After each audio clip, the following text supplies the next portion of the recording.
السلام عليكم وطاب مساءكم، مرحبا بكم. أحداث الجولة التاسعة لدوري نجوم العراق هنالك في شرق البلاد إلى ميسان وملعب نفط ميسان أو ملعب ميسان الدولي، والمباراة التي تجمع ما بين الضيف القادم من الشمال من كردستان العراق الحبيب إلى ميسان أربيل لمواجهة نفط ميسان. نفط ميسان يريد أن يصالح هذه الجماهير الحاضرة وعشاق نفط ميسان بعد الهزيمة التي تعرض لها هنالك في ملعب النجف الدولي أمام النجف ب4-1، بينما أربيل يريد أن يصل إلى كرسي الصدارة. طموح كبير لدى هولير، ما إن فاز في هذه المباراة سيكون متصدرا نادي أربيل، وبالتالي هذا الطموح الكبير عند أربيل بأن يصل إلى الصدارة مع مدربه سمير بابو في وقت اشتقنا إلى صدارة أربيل. 4 نجمات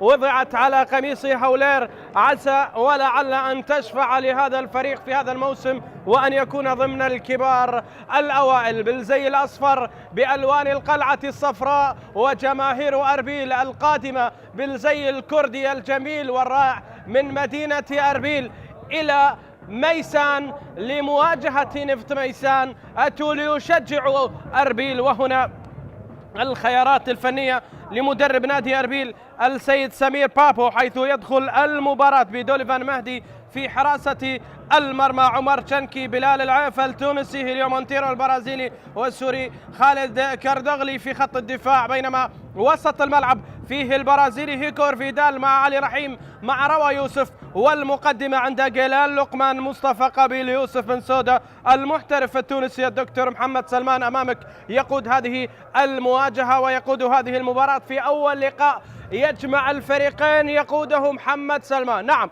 أول مباراة للفريقين في الموسم، لم يقود أي مباراة لأربيل ولا لنفط ميسان هذا الموسم، وفي المواجهات التاريخية 12 السابقة لم يتواجد محمد سلمان كحكما في مباريات الفريقين، لذلك بداية خير على الفريقين وعلى محمد سلمان إن شاء الله. انطلاق الجولة سيأتي الآن أيضا هنالك في ملعب الرمادي الكرخ، يضيف الكهرباء مباراتين في آن واحد في انتظار أن تنطلق الجولة التاسعة، أن تنطلق متعة دوري نجوم العراق.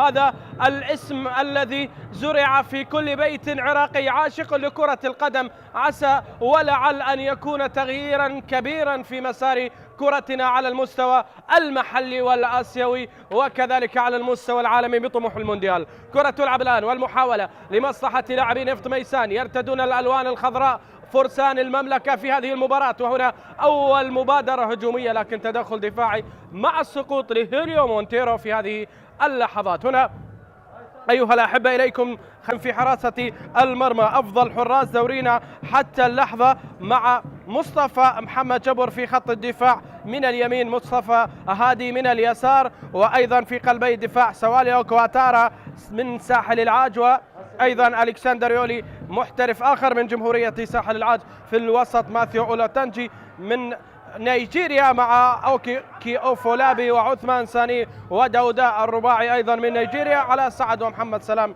يضاف إلى هذه القائمة وهذه الخيارات. هنا بأوراق كاملة يدخل السيد علي عبد الجبار في انتظار أن يحصد فوز آخر يضاف إلى انتصارات الثلاثة الماضية، بينما هنا كرة ومحاولة تلعب لمصلحة نادي أربيل. إعادة الكرة في الخلف والحوار على الجهة اليمنى، تنقل كرة عالية لكن التغطية الدفاعية تأتي مباشرة من جانب ألكسندر يولي. ماثيو عاد والتدخل حاضر، المساعد يرى بأن التدخل على الكرة وبالتالي لا يشير إلى خطأ في هذه اللحظات، بينما كرة تلعب رأسية لمصلحة لاعبي أربيل، تعود بالرأس مباشرة من رأس سواليو كواتارا إلى حارس مرمى حسن نجم. حسن يحاول، حسن هذه مباراة الثامنة هذا الموسم باعتبار مباراة نفط ميسان والقوة الجوية مؤجلة، وهنا خاض مع فريق 7 مباريات سابقة وهذه الثامنة، دخل فقط مرماه 2 وخرج 5 مباريات بشباك نظيفة. كرة في وسط الملعب تنقل الآن لصالح لاعبي نفط ميسان الكرات العالية مع التدخل في هذه اللحظات يأتي من بلال العيفة، بينما كرة والتقدم لمصطفى قابيل مع مصطفى محمد جبر، حوار موجود على الجهة اليسرى، واحدة يا قابيل، لكن مصطفى قابيل لا أخذ الركنية ولا سدد الكرة ولا لعبها بشكل عرضي، وبالتالي ذهبت إلى خارج أرضية الملعب. لكن يبدو أن مساعد الحكم أشار بوجود تسلل في لقطة من اللقطات، أو هي إشارة لا لوجود ضربة مرمى بأنها لم تلامس أحد. مصطفى محمد جبر العائد من الاحتراف من مس رفسنجان الإيراني بعد أن كان موجودا في الدوري الإيراني في رحلة كانت في الموسم الماضي للاعبين باتجاه جمهورية إيران البلد الجار لنا، وبالتالي الأجواء العراقية طابت لهم ولم يقرروا البقاء فعادوا إلى هنا.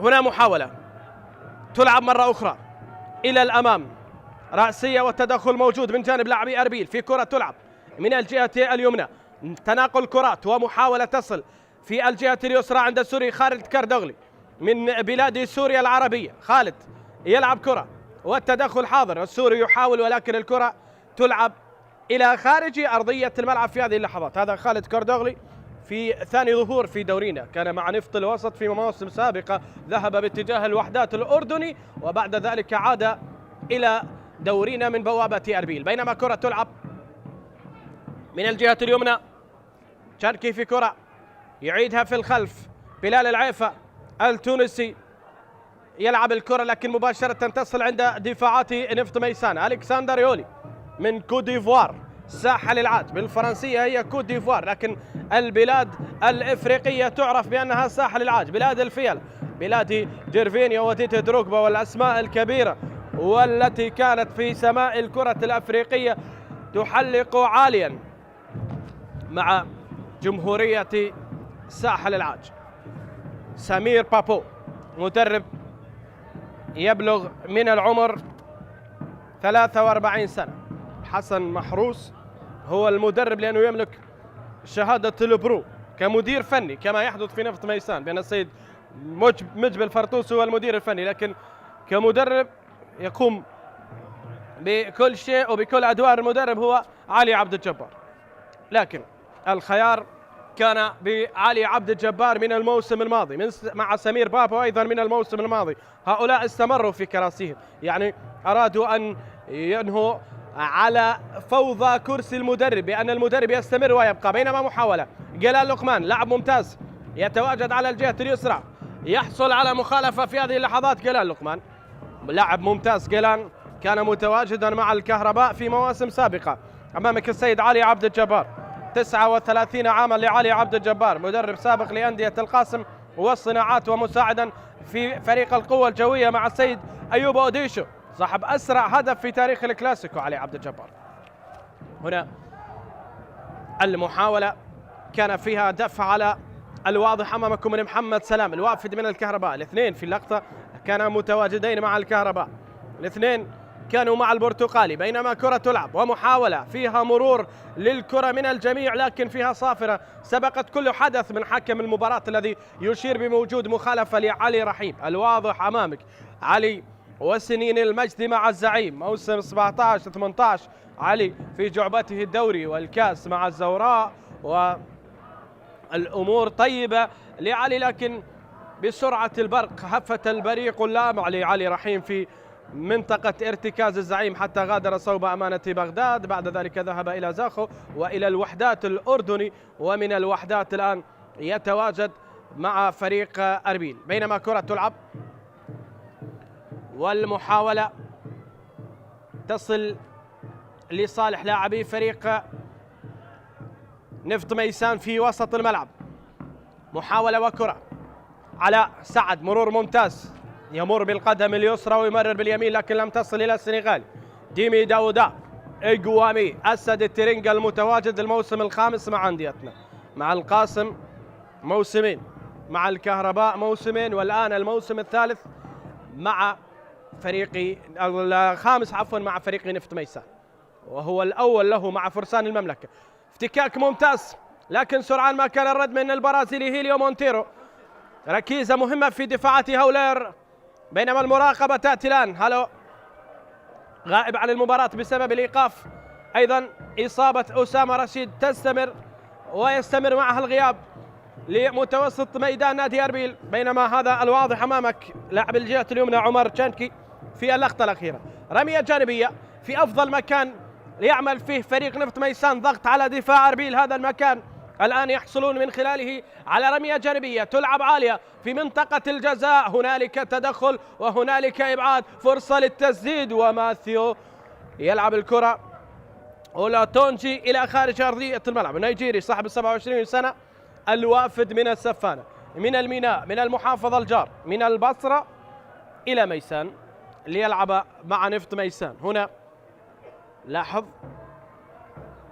التسديدة من ماثيو تذهب إلى خارج أرضية الملعب المباشر، ولا تونجي كان قد تدخل وسدد الكرة، بينما الكرة تبعد إلى خارج أرضية الملعب.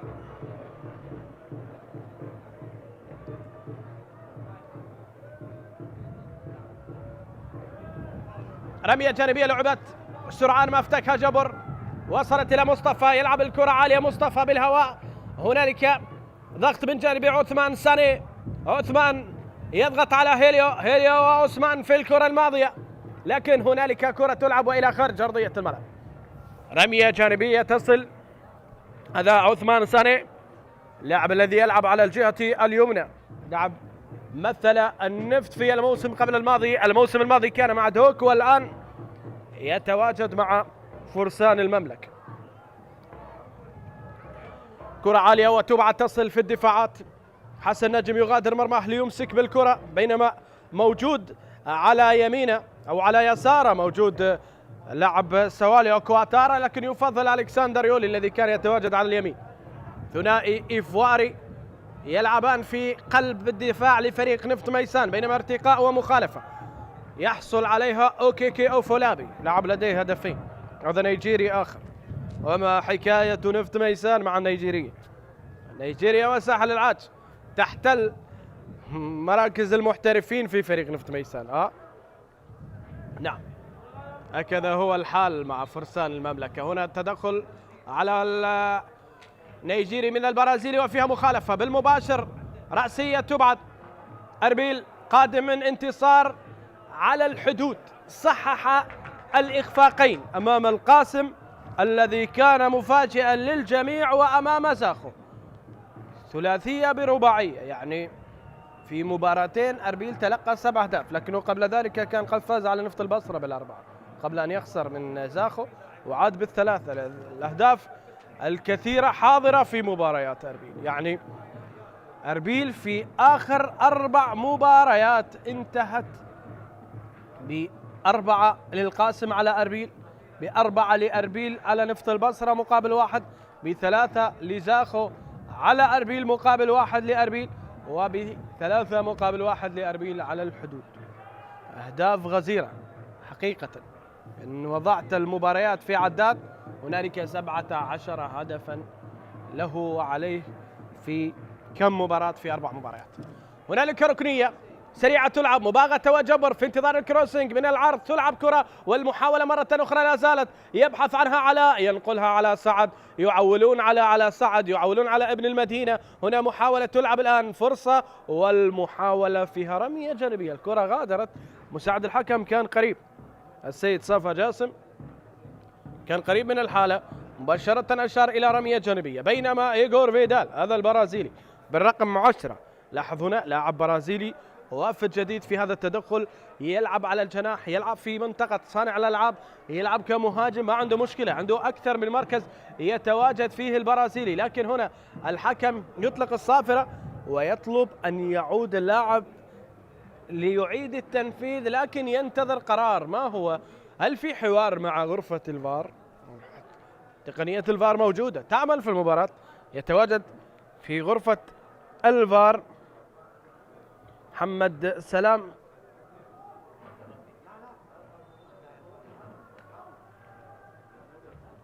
هنا كرة تلعب والمحاولة إلى خارج أرضية الملعب، محاولة إلى الخارج،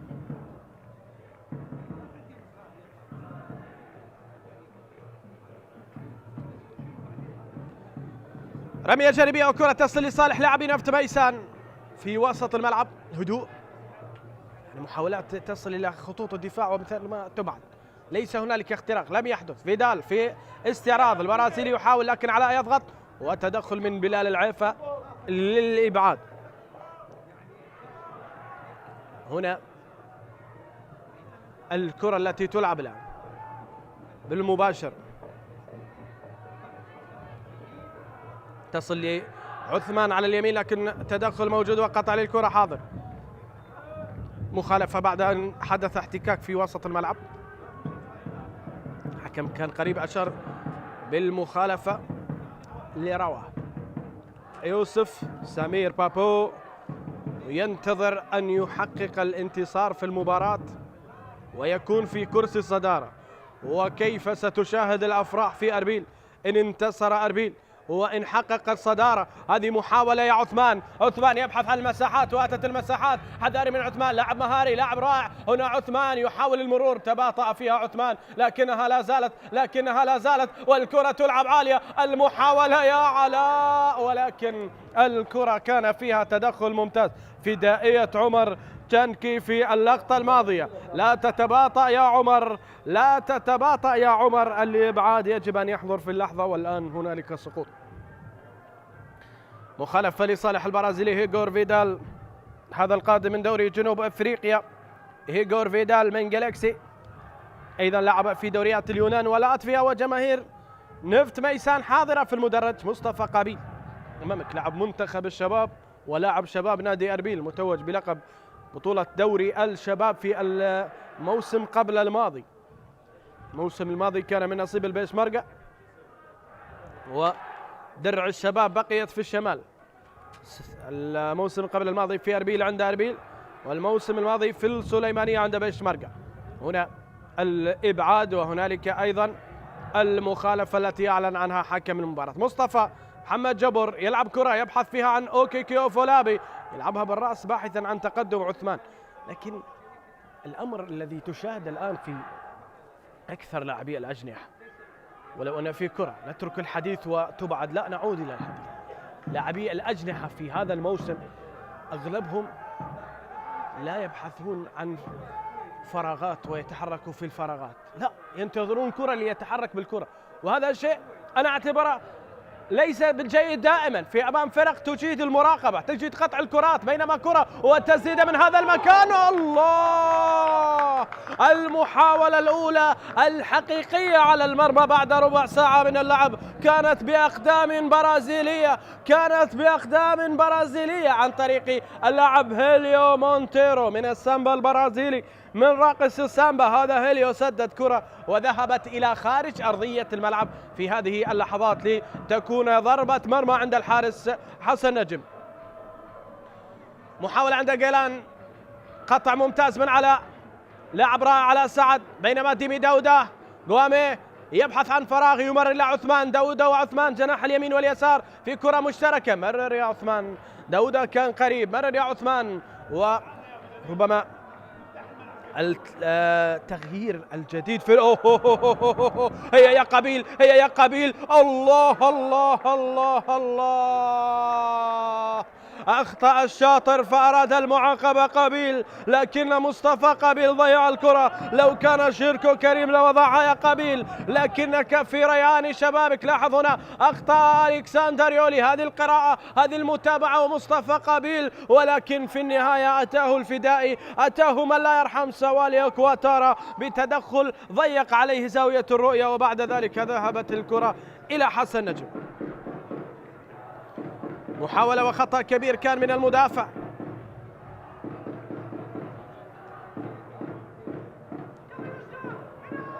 تلعب كرة، أخطاء تستمر وقد تفتك، وقطع ممتاز. أربيل في حال أفضل، ارتباك وتباطؤ في دفاعات نفط ميسان، وقد يستغلها أربيل في أي لحظة ليسجل هدف. كرة تلعب،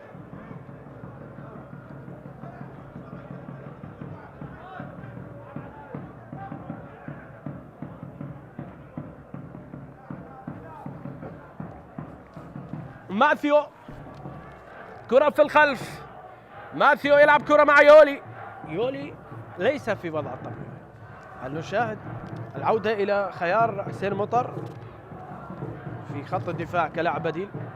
لكن يولي تشاهدون استلام تسليم ليس دائما بالشكل ما نعتاد عليه من الكسندر يولي. جبر يلعب كرة مصطفى ممتازة. محمد سلام إلى علاء سعد لاعب مهاري ينقل الكرة إلى عثمان. عثمان يلعب كرة إلى أوكيكي والتدخل كان باللحظة من المدافع.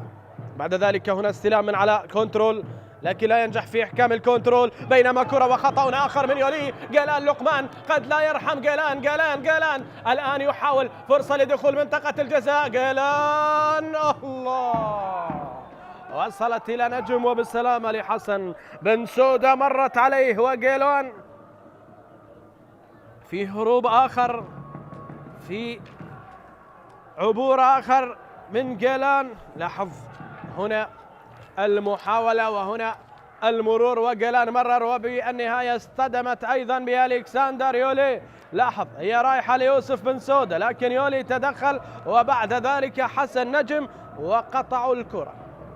ألكسندر يولي يحتاج إلى إعادة الوضع ربما هو توقف لالتقاط الأنفاس. محمد سلمان حكم المباراة أمامكم والجماهير الميسانية العاشقة الولهانة بكرة القدم. جانب يطرب، جانب يتابع، جانب ينتظر شيء يمتع ونحن أيضا ننتظر أن نستمتع بالأداء. حسن نجم يطلب من الحكم أن يعطي إنذار في التدخل من جانب يوسف بن سودة لكن لا يقول شيء.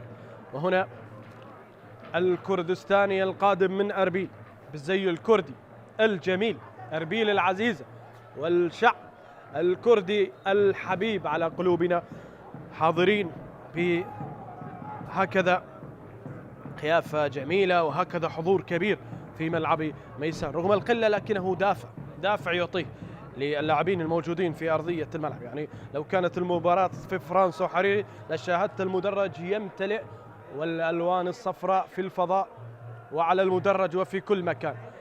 تدخل ومحاولة فائدة يعطيها حكم المباراة. عملية مرور هنا في كرة يا رواء يحصل على خطأ. رواء مهاري يلعبها سريعة. الكرة فقدت في هذه اللحظات لكن سرعان ما يستعيدوها. تدخل وافتكاك. يقول التدخل على الكرة. محاولة الآن ماثيو يلعب الكرة إلى على مشروع هدف قريب، مشروع هدف قد يكون. علاء قادر على المرور. علاء ممتاز يلعب الكرة مع ديمي دودا وعلى قريب. علاء يحاول ينكشف المرمى. مخالفة لا الحكم يشير إلى المخالفة والحكم يقول ضربة حرة مباشرة. نبحث عن المنفذ جيد، نبحث عن منفذ جيد ليسجل لنا ضربة حرة مباشرة. وكم اشتقنا لهذه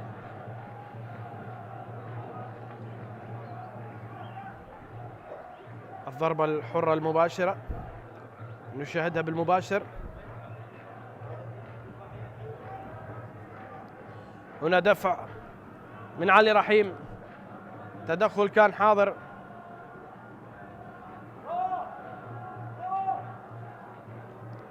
بعد صديق جمال وأيضا بعد أثير صالح.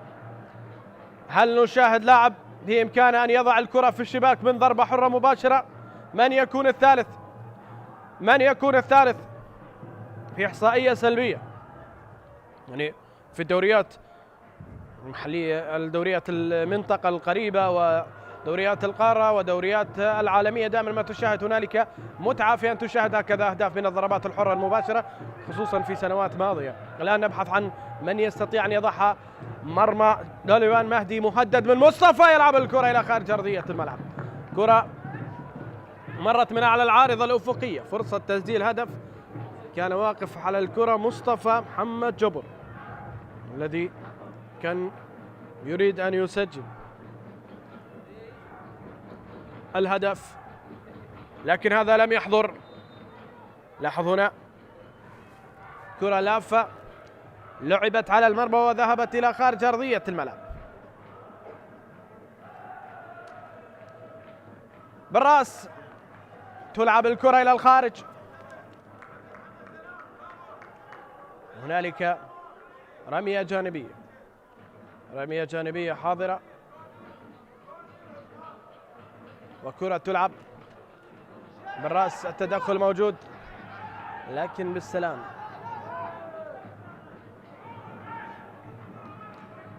لهيليو كان في التدخل الأخير. مونتيرو، المراقبة حاضرة. هذا مصطفى هادي ظهير أيمن ممتاز، وهنا أو ظهير أيسر عفوا، ظل غياب محمد سعيد. شاب دفعوا به مصطفى هادي. تدخل الحاضر،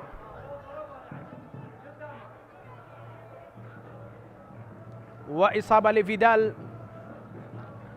مع حديث من جانب اللاعب روى يوسف مع حكم المباراة. هنا مصطفى تدخل في هذه اللقطة. هل دخل على قدم فيدال؟ لا، كرة مشتركة والأمور طبيعية، لكن يبدو أثناء الالتحام الذي كان ما بين عثمان ومصطفى وسقط فيدال. بالسلامة للبرازيلي سيد محمد سلمان، دكتور في التربية البدنية وعلوم الرياضة، الذي يقود هذه المباراة. إلى الآن مباراة تسير بشكل طبيعي. مصطفى قابيل ضيع فرصة كان من الممكن أن يضعها في الشباك، لكن فرصة أخرى من تمريرات جيلان ضاعت. لم ينجح مصطفى ولم ينجح جيلان لقمان في وضع الكرة في مرمى حسن نجم. رمية جانبية، تمرير خاطئ. يوسف بن سودة يغير في اتجاه اللعب إلى جيلان لقمان. متى تنطلق يا قابيل؟ هذه محاولة الآن من الجهة اليسرى عند جيلان. لقمان يحاول المرور، ينجح في المرور جيلان ويغير في اتجاه اللعب، يلعب الكرة إلى الجهة اليمنى لكن ما وصلت الكرة، لم تصل الكرة الأخيرة. وهنا عثمان الذي أصبح على اليسار يحاول بكرة تذهب إلى خارج أرضية الملعب. تغيير تكتيكي من المدرب. عندما ينتصف الشوط قام بالتدوير ما بين الجناحين. تدخل وسقوط من فيدال، كان يطالب بخطأ. ومحمد سلام يلعب كرة إلى جبر، لكن ممتاز في الافتكاك جيلان، ومخالفة لصالح جيلان لقمان. كرة سريعة تلعب والحكم يقول لا، مطمئن على جيلان، نهدي شوي. لاحظ هنا تدخل والحكم أشار مباشرة بوجود الخطأ. بعد التدخل وافتكاك الكرة كان هنالك تدخل على القدم، وهو الذي ادعى حكم المباراة مباشرة يقول مخالفة. برافو محمد سلمان، كان قريب من الحالة ومباشرة أشار بذلك. 4 أخطاء على كل فريق. بابو يطلب أن يتقدموا.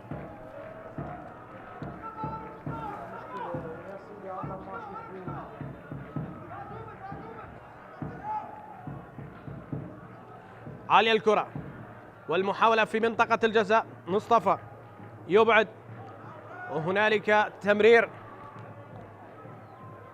في هذه اللحظات. مصطفى قابيل عملية تمرير ممتازة، تنظيم الهجوم. مصطفى قابيل افتكى على الكرة، تدخل على الكرة يا حكم المباراة، لكن هو الأقرب منا ومن الكل على الكرة، لذلك كان يشاهد.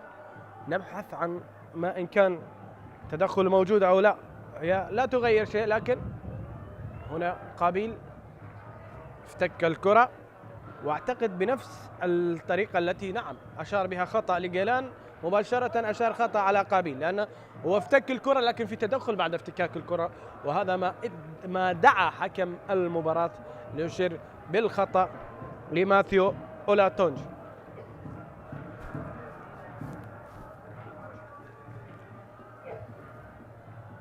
كاردغلي في كرة تلعب من أسريقاسيون إلى الأمام في الدفاعات. حسن نجم يغادر مرماه ليبعد الكرة إلى خارج مناطق الخطورة. في كرة وفي تدخل، هنالك دافع والحكم لا، رفع الراية على وجود التسلل. مساعد الثاني صفا جاسم.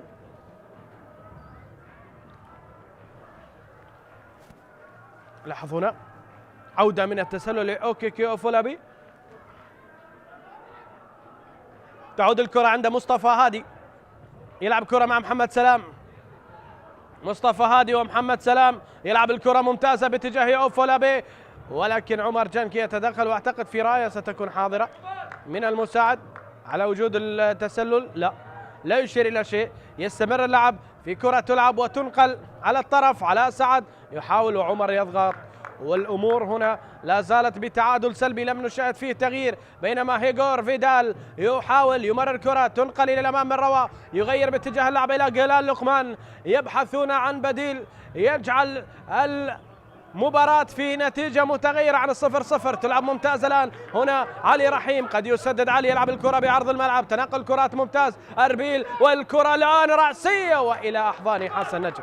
يوسف بن سودة التونسي يلعب كرة رأسية، الواضح أمامك بن سودة يبحث عن هدف ثالث في هذه المباراة، يضيف إلى رصيده من الأهداف مع أربيل. في 8 مباريات سجل هدفين ويبحث عن الثالث، وهذه رأسية من دون مراقبة. يوسف بن سودة وضعها في أحضان حسن نجم،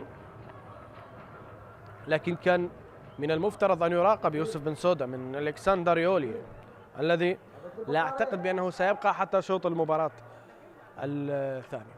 هنالك لاعبين جيدين ممتازين وفي الاحتراف حتى لا يكونون في يوم، وهذا واحد منهم. يعني ألكسندر يولي واحد من اللاعبين الممتازين، قدم مستويات مميزة مع الحدود ونفط ميسان، الفريق الذي مباشرة انتدب ألكسندر يولي، اللاعب الذي كان موجود مع نفط ميسان في موسم 2021، ولكن ليس في يومه أبدا، ليس في أفضل أحواله في هذه المباراة. مرور من علاء، تدخل ومخالفة لعلاء، سعد يحصل على المخالفة. هذا بلال العيف، اللاعب القادم من الدوري الكويتي، تونسي بلال العيفة، قادم من الكويتي، حقق مع الكويت بطولة الدوري وكأس السوبر في الكويت، ويطمح لأن يحقق شيء مع أربيل. 34 سنة لبلال العيفة، لاعب تونسي سابق ولاعب منتخب تونس في فترة من الفترات. منتخب تونس يعد من أفضل المنتخبات على المستوى العالمي من الناحية الإفريقية، يعني ليس فقط قاريا، حتى على مستوى العالم، مع تطور كبير لنسور قرطاج وأيضا المغرب التي انتفضت بشكل كبير. بينما هنا الكرة فيها مخالفة، وحكم المباراة بدأ يحذر هيغور فيدال، بدأ يحذر البرازيلي: يا برازيلي إياك أن تفعل شيء خارج عن الروح الرياضية في هكذا تدخلات، نعم، إلا ستنال العقاب.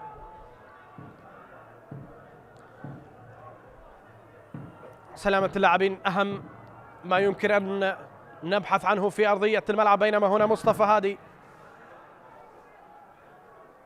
على تنفيذ الرمية الجانبية، يبحث عن أوفولابي بالراس، علاء وفرصة لوضع الكرة في الشباك، يلان يبعد والكرة تعود مباشرة لصالح سواليوك، وتارا هنا رأسية وعمر يقطع الكرة، ومخالفة حاضرة في هذه، مخالفة حاضرة لمصطفى أو لروى. روى هو الذي تحصل على المخالفة، روى يوسف في هذه اللحظات يحصل على ضربة حرة مباشرة.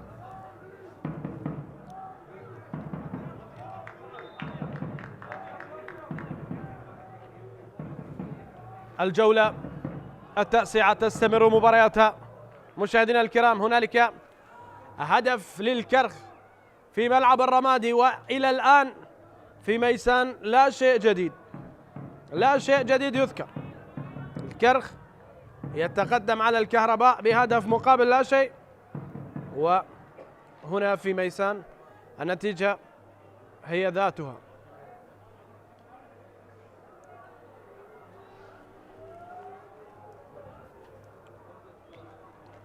بينما رمية جانبية تلعب، المحاولة تصل لصالح يوسف بن سودة، يلعب كرة وتغطية حاضرة من مصطفى محمد جبر. جلال لقمان يلعب الكرة بالمباشر، هنالك في انتظار الاستلام والالتفاف الذي لم يحدث، ومصطفى في أفضل خيار في ظل هذا الضغط الذي فرض عليه من جانب لاعبي أربيل بأن يكون هنالك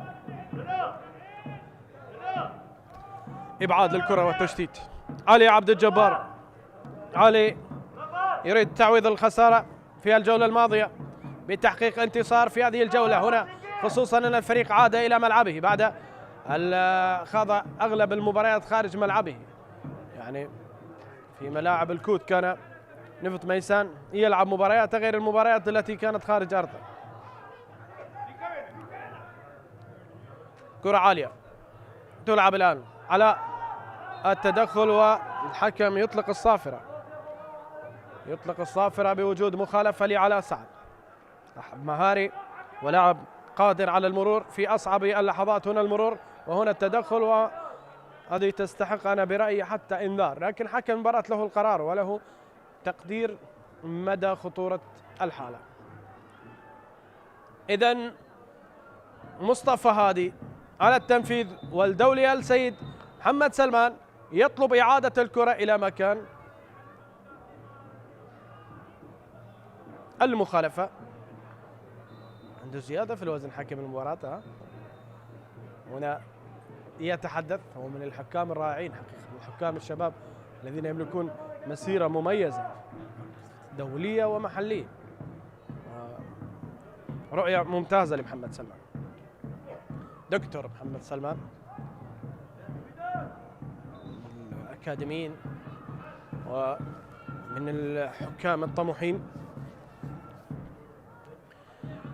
هنا مصطفى يلعب الكرة عالية، المحاولة رأسية، والكرة مباشرة إلى دلوبان مهدي. هذا الواضح، دلوبان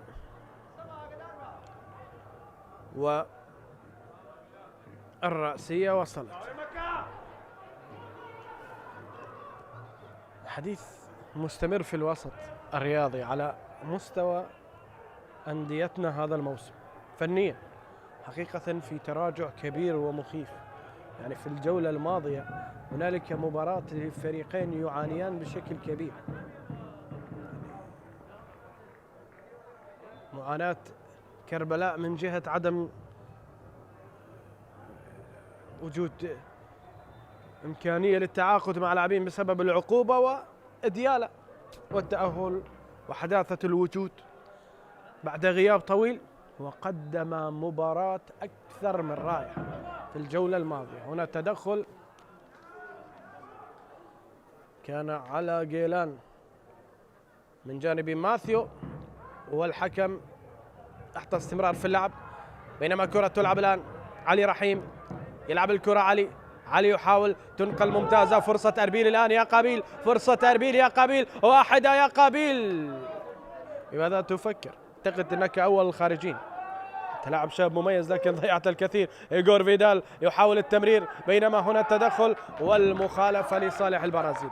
محمد سلمان يعود إلى الحالة الأولى، حالتين في آن واحد تعود إلى الحالة الأشد، والأولوية كانت في هذا إن كانت لنفس الفريق. يعني الآن الأولوية في المخالفة لهيغور فيدال، أعطى فائدة مباشرة، حدث خطأ ثاني عاد إلى الخطأ الأول حكم المباراة. لاحظوا هنا هذا التدخل، الحكم أعطى الفائدة بغية أن تصل الكرة لأحد لاعبي أربيل، لكن لم يحدث ذلك. وبعد هذا التدخل الحكم كان فيما سبق هنالك أشار إلى مخالفة. بالسلامة للبرازيلي، جماهير غير راضية في الجانب الميساني، أبدا أبدا أبدا غير راضية على هذا الحال. يعني فريق في الجولات الأولى كان يبحث عن كرسي يسمى كرسي الصدارة وينافس الشرطة على ذلك، لكن تغير الوضع.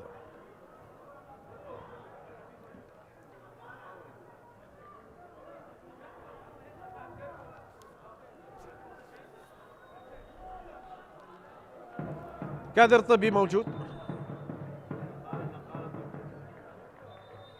الآن في أرضية الملعب. مصطفى قابيل، ينتظرون منك الكثير لا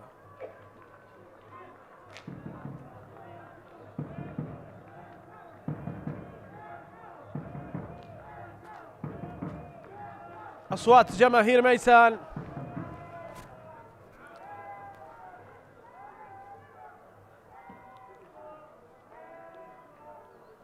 بينما من هنا هيغور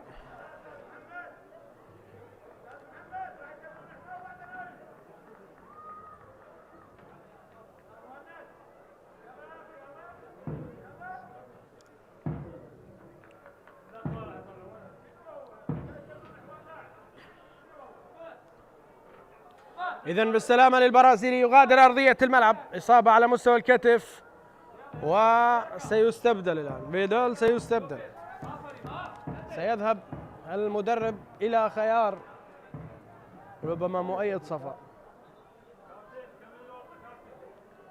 أو يدفع بسبيل ربما الآن يحتاج إلى لاعب يعوض هيغور فيدال، لاعب كبير هذا البرازيلي ومكان لا يعوض. هنا لقطة السقوط الثانية.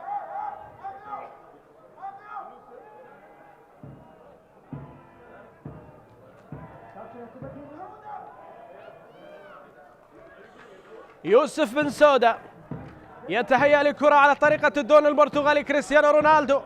هل نشاهد هدف يا بن سودا من هذا المكان؟ لكن كرة في الجدار، كرة في الجدار ضيعها التونسي، وكرة عالية تلعب في مكان بعيد قد تصل إلى جيلان لقمان ماثيو، وإبعاد في هذه اللحظات من ديمي داودا هو الذي يتدخل ليبعد. كنترول ممتاز من خالد.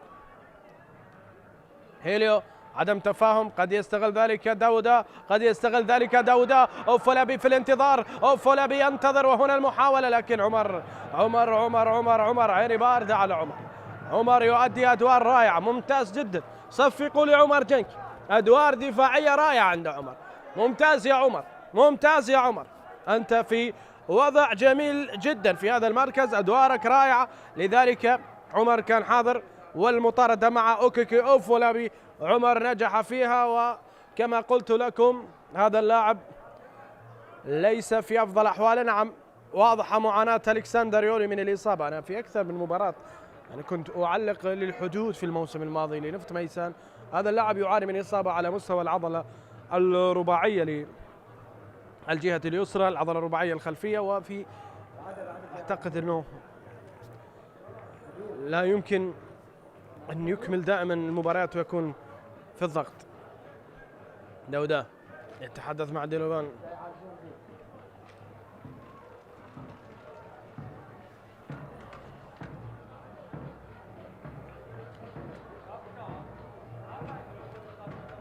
حوار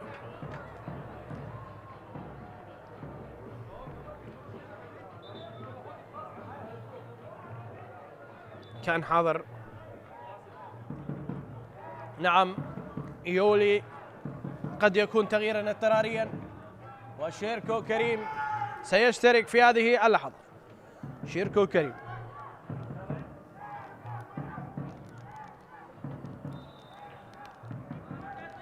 نجم أربيل الآن سيكون حاضر. عودة موفقة يا شيركو، عائد من الإصابة شيركو.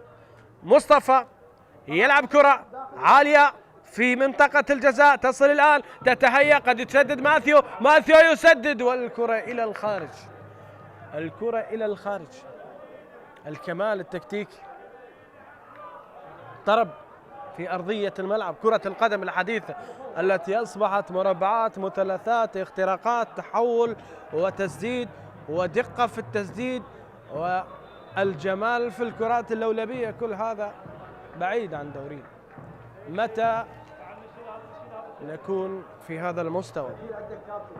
والدليل النتائج التي تتحقق على المستوى الخليجي والآسيوي لفرق الشرطة والقوة الجوية ودوك. دوك في حال أفضل، قوة جوية قاب قوسين أو أدنى من المغادرة، يعني هو ينتظر خسارة الخالدية، بعد ذلك ينتظر تحقيق انتصار على التعاون، والحكاية طويلة. شيركو يعود وعودة موفقة يا شيركو. والكسندر يولي، انت غادرت ارضية الملعب بعد ان تلقيت العلاج، ما الذي اعادك الى حتى توقف المباراة؟ تجهيز لاعب ومغادرة يولي. جماهير سبحان الله، جماهير نفط ميسان يعني حاضرة في اجواء باردة ومن اجل ان تشجع وتؤازر، والمستوى الفني لا يليق من الطرفين. اذن كالمطر يختارون مطر. سن مطر سيشترك الآن في هذه اللحظات بدلا لألكسندر يولي.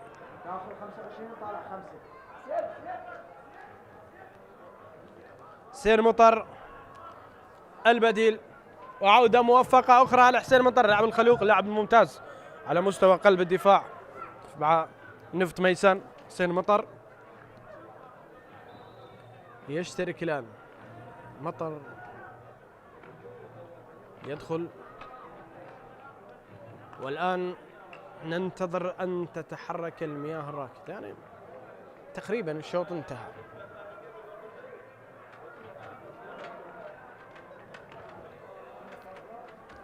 لا أعتقد أن في أهداف، سيبقى التعادل تعادل.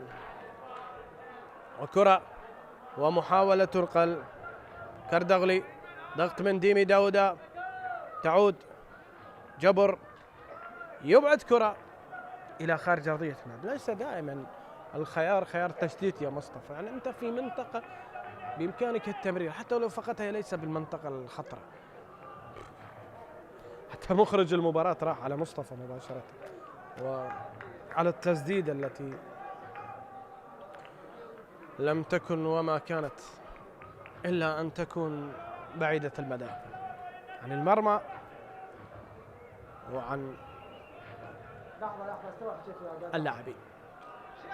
هذه كرة ومحاولة ضغط وتدخل. عمر حاول الحصول على مخالفة، الحكم يشير إلى رمية جانبية.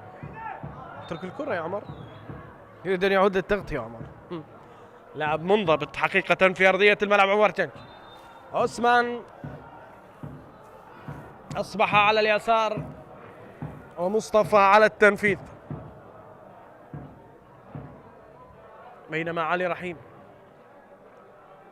كان واضح في اللقطة الماضية. رمية جانبية أخرى بعد أن اصطدت الكرة بجيلان. 3-4 دقائق ربما يكون الوقت المضاف بعد سلسلة التوقفات. وعلى سعد سقوط، وعمر لا تلعب بالنار يا عمر. على سعد يسقط في هذه اللحظات. ابتسامة من عمر جنكي. عمر جنكي لاحظ هنا التدخل في هذه اللحظة، طريقة المسك واللاعب الذي أراد السقوط، أمور طبيعية جدا. تدخل عادي، لكن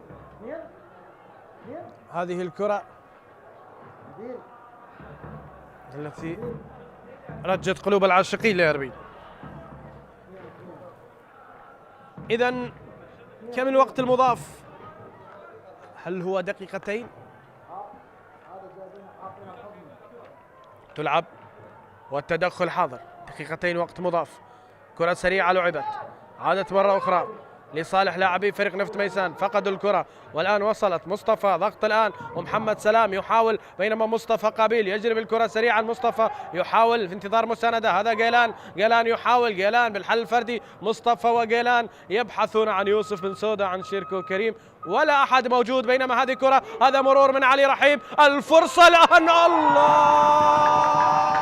عاد كبيرهم ليعيدهم إلى القمة. عاد شيركو كريم ليعيدهم إلى القمة، وعاد الطرب معه، عادت المتعة معه، عاد اللحن الجميل، وشيركو كريم يجعل الجمهور يجن جنونا في هذه اللحظات. هذه كرة ينتظرها شيركو، هذه القدم التي تعرف الشباك. عليكم أن تتعلموا كثيرا من شيركو كريم يا مهاجمي أربيل، كيف تسجل الأهداف. وشيركو كريم في موقع رائع، في موقع ممتاز، نوروز ينجح في تسجيل الهدف. لاحظ هنا الكرة الخاطئة، يا ما كثرة الإبعادات الخاطئة. علي رحيم التف، يا هالي شركة الذي ينتظر وفي المرمى. لاحظ هنا التموقع الممتاز والمتابعة رائعة. وصلت إلى مرمى حسن نجم ولم يتمكن من أن يبعدها بالقدم حسن لتكون في الشباك. هذا الذي لم يكن في الحسبان يا علي عبد الجبار. إذن هدف لهولير، هدف لأربيل. المتعة تبدأ الآن من خلال هذا الهدف. عسى ولعل أن نشاهد فريق يخرج إلى الهجوم، وبالتالي نستمتع بكثرة الهجمات وكثرة الأهداف. هنا استلام، يبحثون عن هدف ثاني. هذه محاولة الآن تصل إلى مصطفى قبيل. مصطفى يحاول فيها عملية لعب الكرة الآن، المحاولة لمصلحة شيركو كريم. مرور، وهنا السيد محمد سلمان ينهي أحداث شوط المباراة الأول مشاهدينا الكرام بتفوق أربيل بالوقت الإضافي بهدف مقابل لا شيء على نفط ميسان.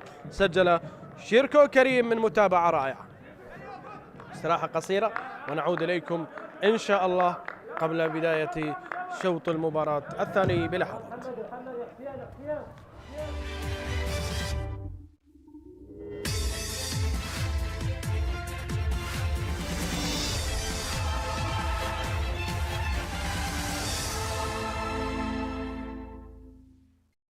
محاولة تسديد على المرمى وهدف أول جول.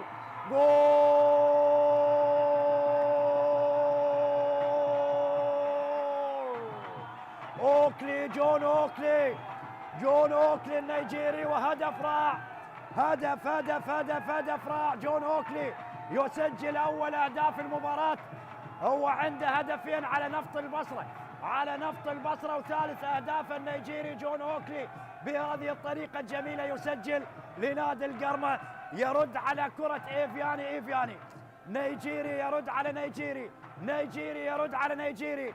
إيفياني كرة ارتدت من القائم الأيسر، لكن النيجيري الآخر لاعب القرمة جون أوكلي يطلق صاروخ على مرمى نوروز وعلى الزاوية البعيدة لعماد عيسى. لاحظ جون أوكلي وضحى بمكان صعب جدا على عماد عيسى. جون أوكلي يسجل هدف جميل للقرمة في مرمى نوروز. يؤازر رغم أنه يتأخر بهدف، لكن يؤازر والتعادل لنوروز. هدف. مروان حسين يسجل هدف التعادل. مروان يطلق العنان على مدرجات ملعب نوروز. الفنان مروان يسجل هدف التعادل لنوروز. مروان حسين يسجل هدف التعادل. الأولى ذهبت إلى الخارج، لكن الثانية لم يخطئها مروان. لاحظ، حضر بهذه الطريقة وسدد بهذه الطريقة على يمين حارس المرمى محمد حميد، معلنا عن هدف التعادل لنوروز في مرمى القرمة. بينما على الجانب الآخر جورفان فيرا أشرك 3 لاعبين. هنا الهجوم الآن للقرمة داخل منطقة الجزاء، ممكن ثاني محمد، ويسجل الثاني. هدف ثاني للقرمة. محمد مسر. الله هدف ثاني بلعبة جميلة، بكرة ذكية تتهيأ أمام محمد مسر. يسجل ثاني الأهداف لنادي القرمة. الله على محمد مسر، ثالث أهدافه مع القرمة خلال هذا الموسم، بعدما سجل في مرمى نفط البصرة والحدود. الآن يجتاز كل الحدود. محمد مسر يمر من الحارس عماد عيسى ويضعها في مرمى نوروز، مسجلا ثاني الأهداف للقرمة في مرمى نوروز، وفرحة جماهير القرمة بهدف ثاني. إذن القرمة يسجل ثاني الأهداف في مرمى نوروز. لاحظ الإعادة غير متسلل إطلاقا. حالة التسلل غير موجودة. مر بهذه الطريقة وسجل هدف جميل ثاني لصالح القرمة في مرمى نوروز. 2-1 أصبحت النتيجة الآن. من جديد القرمة يسجل في مرمى نوروز في اللقاء التاريخي الأول ما بين الفريقين.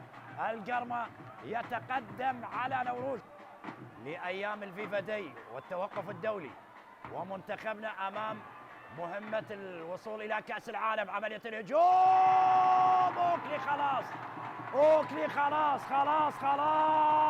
جون أوكلي يبصم بالشمع الأحمر على نتيجة المباراة، على نتيجة المباراة. النيجيري ثاني أهدافه في المباراة وثالث أهداف القرمة في مرمى نورود جون أوكلي نجم المباراة النيجيري. النسر النيجيري يطير بالقرمة بالثلاث نقاط في هذه المباراة. النسر النيجيري مع صقور الغربية ثالث أهداف القرمة بطريقة جميلة وعلى الزاوية البعيدة لعماد عيسى يسجل ثالث أهداف القرمة. ورابع أهدافه جون أوكلي اللاعب النيجيري. برافو، يتعدى من لاعب والثاني تلعب خطرة وجول. أبو طه مهند أبو طه يسجل الهدف رقم 1000 في دوري نجوم العراق. مهند أبو طه يسجل الهدف رقم 1000 في دوري نجوم العراق في موسمين، والهدف رقم 128 هذا الموسم، والأول في هذه المباراة بالدقيقة 39 من عمر المباراة. مهند أبو طه يعلن تقدم الكناري. شوفوا الكرة شوف بحركة لعب جميلة لأندرسون، تخلص من اثنين من اللاعبين، مر لعبها والكرة ارتدت، وبالتالي يعني مهند أبو طه يلعبها إلى داخل الشباك ويحرز أول أهداف المباراة والهدف اللي يحمل الرقم 1000 في دورينا. يحاول أو اللاعب مصعب ومرة أخرى لا، ايزي يحاول داخل منطقته، كرة خطيرة، جول مهند أبو طه يعود ليسجل الهدف الثاني بالدقيقة 58 من عمر المباراة. الهدف رقم 1 بعد الألف، والهدف رقم 130 أو 129 في دورينا هذا الموسم. الهدف رقم 129 في دورينا هذا الموسم، والهدف رقم 1 بعد الألف، والهدف الثاني هدف الأمان والاطمئنان لنادي الكر. كرة مرت ولعبها بذكاء من فوق الحارس ليسجل هدف الشخص الثاني هذا الموسم والثاني لفريق نادي الكر. هدفين بأقدام هذا اللاعب الأردني مهند أبو طه. 2 الكرخ لا شيء كربلاء. فرحة أبو طه بهدف الشخصي الثاني في مباراة اليوم.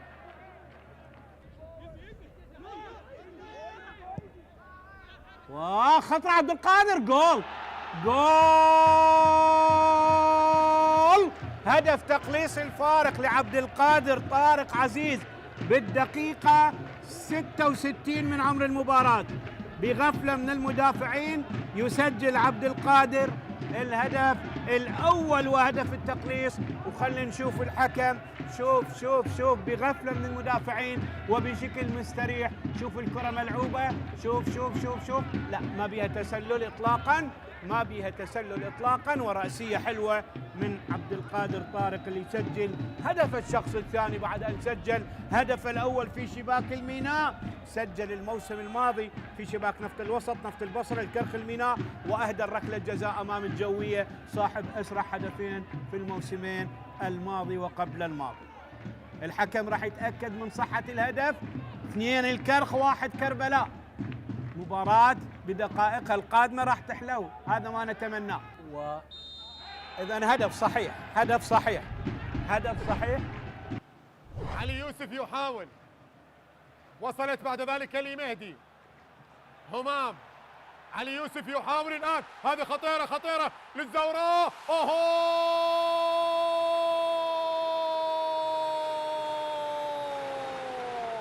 الله،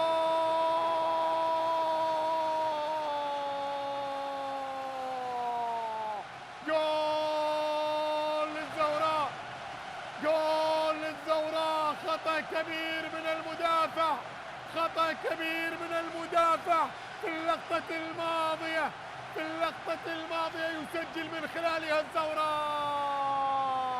يسجل من خلالها الزوراء في الوقت المضاف الأولى للزوراء.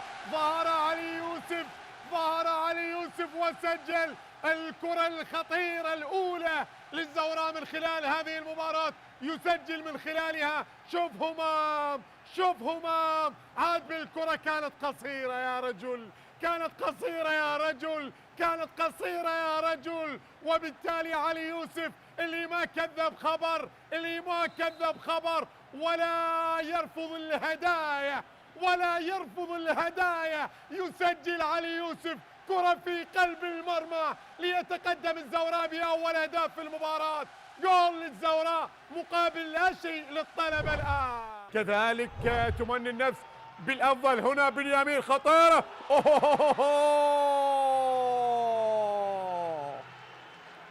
جول لديالة.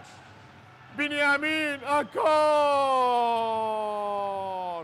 بنيامين هدف للبرتقالي، استلم الكرة وتقدم فيها. شوف هنا الإعادة، إذا ما كان اللاعب متسلل طبعا حكام الفار، ولكنه حطها جميلة بباطن القدم اليمنى على يمين حارس المرمى عبد سليم ليكتفي من خلال اللقطة الماضية. كانت بعيدة عن متناول الحارس والصعبة، وبالتالي يتقدم ديالة بأول أهداف في المباراة. كورنادو الماتادور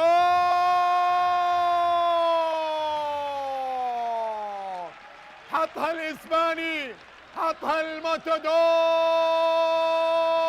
التعادل، هدف التعادل، وفرحة كبيرة بالنسبة لبابلو جرانديز وكذلك مانويل لولو كورنادو اللي سجل هدف التعادل للسفانة، هدف التعادل للميناء. شوف كورنادو حطها قوية في قلب المرمى وفي سقف المرمى.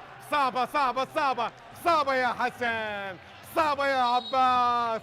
الكرة في قلب المرمى كانت قوية، وبباطن القدم اليمنى مانويل لولو كورنادو. اللعب كرة تلعب عالية وفي انتظار رأسية، لكن هنا محمد قاسم القدم التي لا ترحم، والكرة في الجول.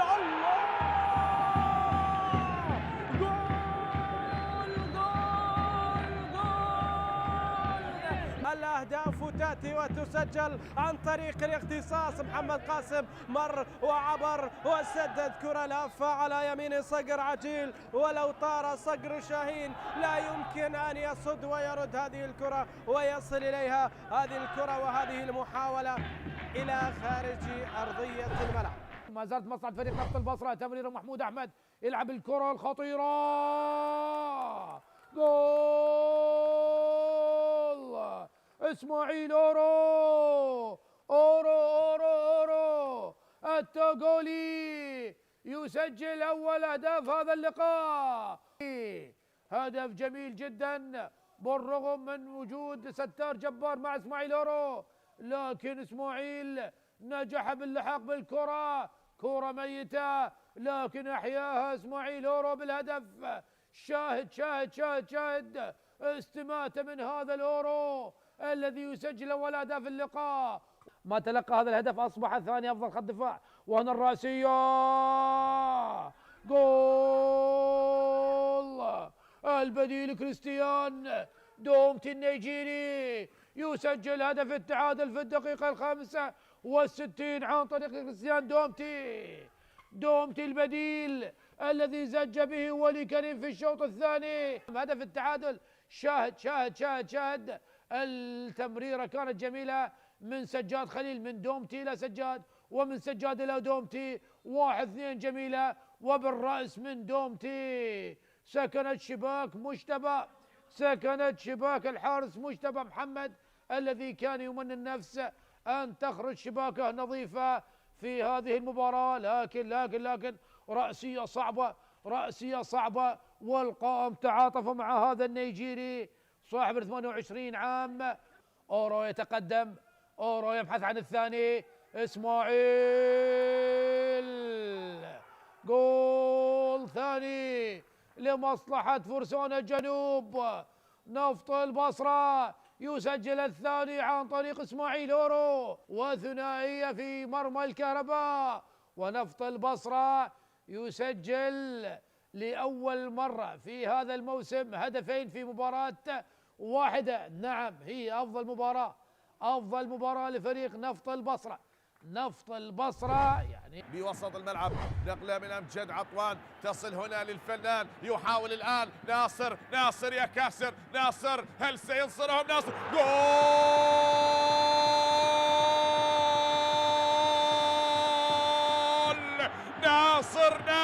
ناصر أول أهداف اللقاء. ناصر تهيأت هذه كرة وحاول العبور، شاهد تلاعب بالدفاعات ووضعها من تحت أقدام الحارس وسجل أول أهداف المباراة. ناصر يا ناصر، أول أهداف المباراة لنادي زاخو. عنده هدف من هذا المكان في شباك المنتخب الإيراني. هذه كرة عدت، جول!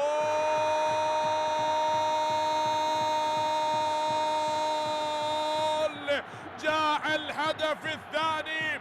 نعم، ثاني أهداف المباراة من ناصر، شاهد أمجد عطوان الخبير وناصر محمدو للمرة الثانية. ناصر يا ناصر محمدو يزور الشباك للمرة الثانية بهدف ثاني لنادي زاخو عن طريق اللاعب ناصر محمدو، وللمرة الثانية لنادي أربيل. ملعوب هذه الكرة بالراس، الابعاد، لا زالت هناك محاولة، ممكن جول!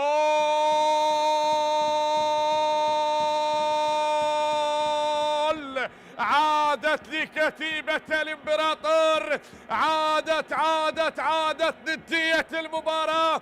ذكرتها وقلتها، هدف يحرك المياه الراكدة ويعيد الأمور لنادي أربيل. وعادت البسمة على وجوه الجماهير هنا الحاضرة بملعب زاخو. شاهد هنا الراسية وهنا الارتقاء لابعاد الموسيس، وهيليو مونتيرو أسكنها الشباك وقلص نتيجة المباراة. أصبحت الآن بهدفين مقابل هدف من البرازيلي. هيليو مونتيرو يسجل الهدف الأول لفريقه وتصبح نتيجة المباراة 2 أربيل 1. عادت الكرة هناك في ديربي مثير، وعادت هنا لأمجد. أحمد زامل يحاول العبور، أحمد زامل هل يفعلها؟ هل ينهي الأمور؟ هنا عطوان، هنا الفنان.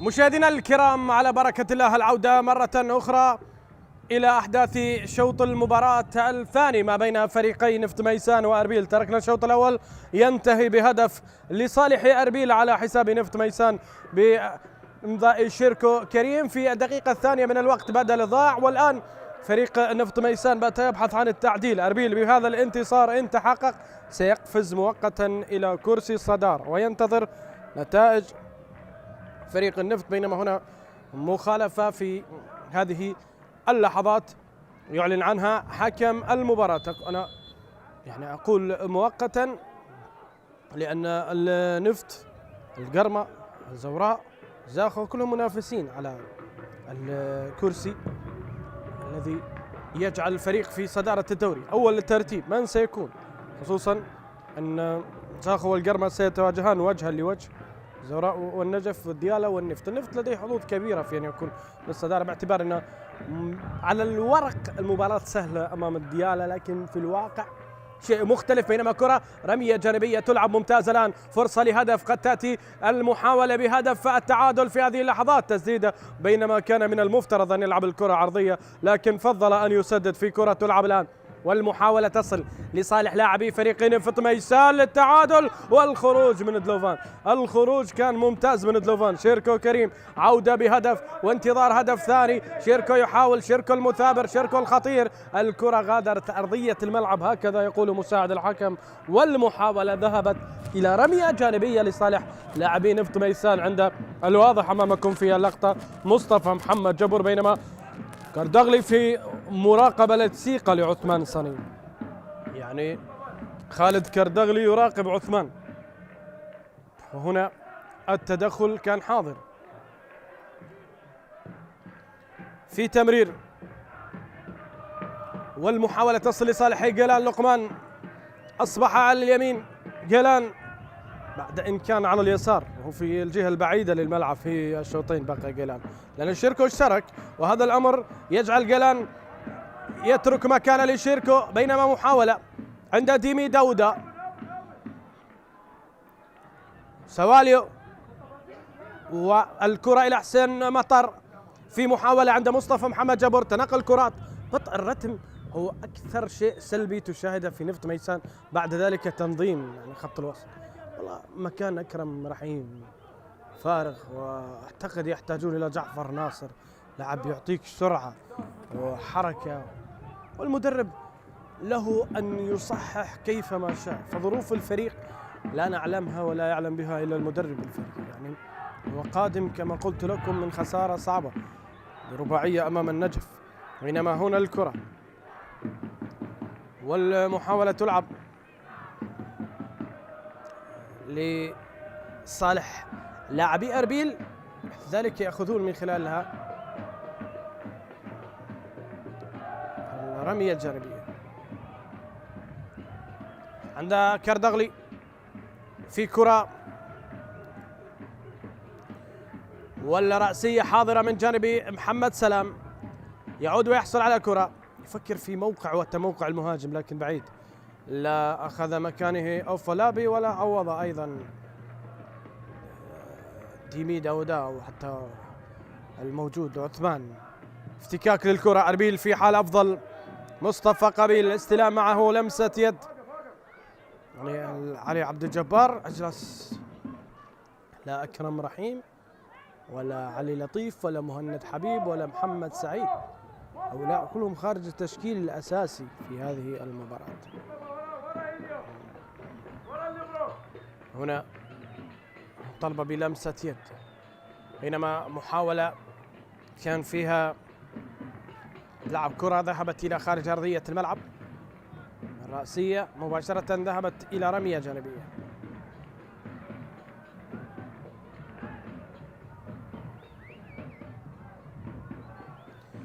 تمريرات ومحاولة تصل لصالح نفط ميسان، وبرافو دوليفان ينجح في الحصول على الكرة، والمحاولة وصلت إلى أحضان حارس المرمى. جماهير ميسان تؤازر، تنتظر أن يتغير الحال، هذه كرة واصلة، يعني الفريق عنده قدرة على تقديم أداء أكثر من هذا الأداء، وهذا ما تطالب به الجماهير. الحديث أبوي من السيد علي عبد الجبار. حسين مطر وجيلان يلعبون الكرة، يوسف نسودة لاعب خطير يلعب مع جيلان تباطأ في الاستلام، لذلك كانت الكرة سريعة وباغتت جيلان، بينما كرة والمحاولة رب ضارة نافعة، يعني خروج فيدال لاعب المميز، دخول شيركو كريم مباشرة، شيركو يسجل، وهنا افتكاك الكرة معها المخالفة، أدوار كبيرة يقوم معه بها يوسف بن سودة، يعني لاعب تواجد في الهجوم في الدفاع. وهنا التدخل الذي كان على اللاعب علاء سعد، قطع الكرة، من بإمكانه أن يزور الشباك التي يقف فيها دلوفان. حسن نجم دقت أبوابه، وهذه كرة تلعب إلى خارج أرضية الملعب، إذن اخترق مرمى حسن نجم في انتظار من يسجل لنا هدف التعادل. هذا مصطفى قبيل أمامك في هذه الكرة التي هرب أوكيكي، والكرة لم تأتي معه. ماذا يفعل؟ إذن في انتظار عودة فرسان المملكة. أوفولابي بكنترول، محاولة أوفولابي يلعب كرة إلى علاء يلعبها مع من؟ تفاهم بعيد وشك كبير على وجود التسلل. الأمور يحتاج إلى فيها علي عبد الجبار إلى تغييرات هجومية. لاحظ هنا 100/100 الأوفسايد موجود، لكن مساعد بلا الأوفسايد تذهب ضربة مرمى. وأعتقد رفع راية مساعد رفع راية على وجود التسلل. ديلوفان ترك الكرة تغادر أيضا دون أن يلمسها، بينما محاولة جيلان يحاول فيها لقمان، يمر جيلان من مصطفى، جيلان سريع، جيلان مهاري، يلعب الكرة ممتازة. الله الله الله الله الله الله الله الله. روى يوسف في فاصل مهاري استعراض يا روى دخل، روى اخترق، روى لف، روى دار وسدد، والكرة ذهبت إلى خارج أرضية الملعب. كان من الممكن أن يضعها في الشباك. أوفولابي يهرب، وهنا ضغط من بلال العيفة. محمد سلمان نفاول في اللقطة الماضية، وكرة عالية تلعب إلى الخارج، وزلوفان في استعراض على العارضة. ديلوفان مهدي حارس مرمى أربيل، وهنا شيركو كريم، تمريرات روى، ابحث عن قابيل، شيركو مع مصطفى قابيل، لا يا قابيل شيركو في لحظة الدخول. المدربين يقولون العبون ترفع راسك، تشاهد الزميل كيف يتحرك والمنافس كيف يقوم بالتغطية، لذلك تكون رؤية العين مطلوبة. روى ماثيو يتدخل على روى، وخالد يتقدم. أربيل مع سمير بابو في حال جيد، وهنا ممتازة الكرة من جانبه هيليو، تمريرات اختراقات، وخالد يحارب على الكرة، بينما جبر يحاول ومصطفى قابيل، والكرة إلى خارج أرضية الملعب، رمية جانبية لصالح فريق نفط ميسر. هذا مصطفى قابيل بدأ يعاني، وأعتقد أن السيد علي عبد الجبار سيجري التغيير في هذه اللحظات. هل من تغيير؟ نعم، يجري التغيير.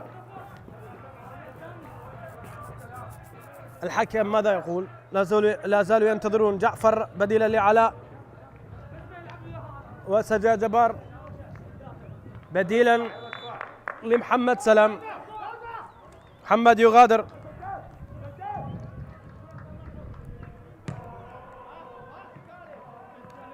ويغادر معه علاء سعد.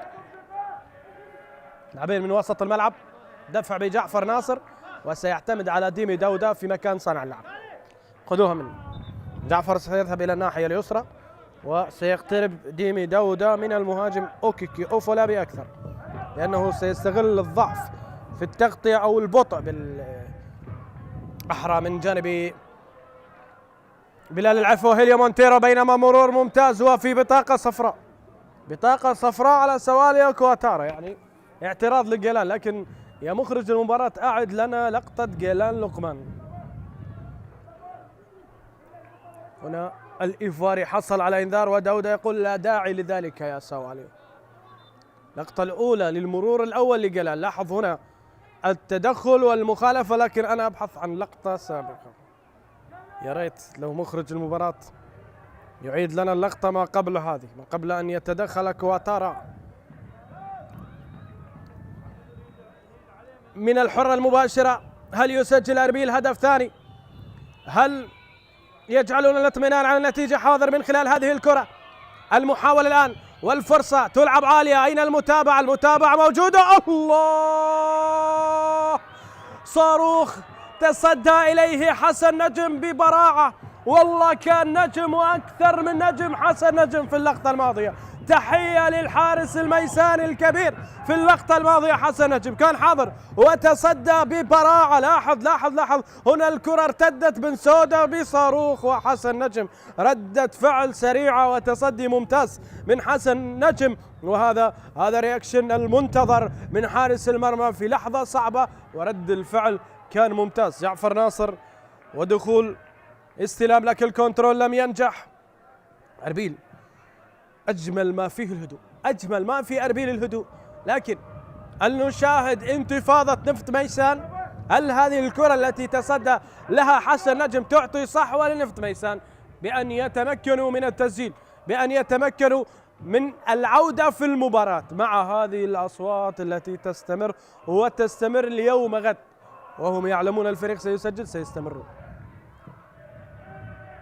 بينما كرة عالية تلعب الآن في كرة، عملية المرور من عثمان سياني.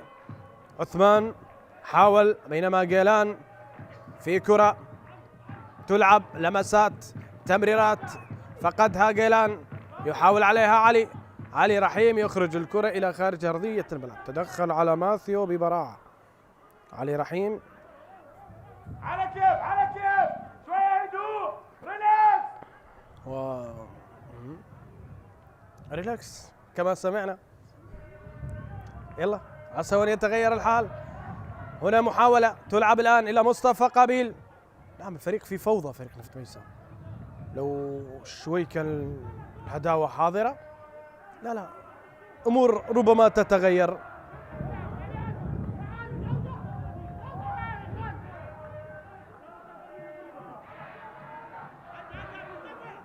هذه الكرة وهذا التدخل، وهنا الهروب من قابيل، لكن ماثيو الذي تدخل على مصطفى قابيل. مصطفى قابيل هل يفرح جماهير أربيل بأن يسجل هدف؟ سجل في المباراة الرباعية في مرمى نفط البصرة. بالمناسبة يوسف بن سودة عنده 3 أهداف، يعني هدفين في الحدود وهدف في نفط البصرة. شيركو عنده 3 أيضا بعد أن سجل في هذه المباراة. بينما هذه الكرة تلعب إلى خارج أرضية الملعب، تبعد وتخرج إلى رمية جانبية. كردغلي، خالد يمر، خالد يحاول إلى مصطفى قابيل. مصطفى تدخل على الكرة، هكذا قال محمد سلمان وهكذا سارت الأمور. بينما هنا الرمية الجانبية لمصطفى محمد جبر. حكم وقف عندك، روح على الفار تأكد إن كان هنالك شيء ما.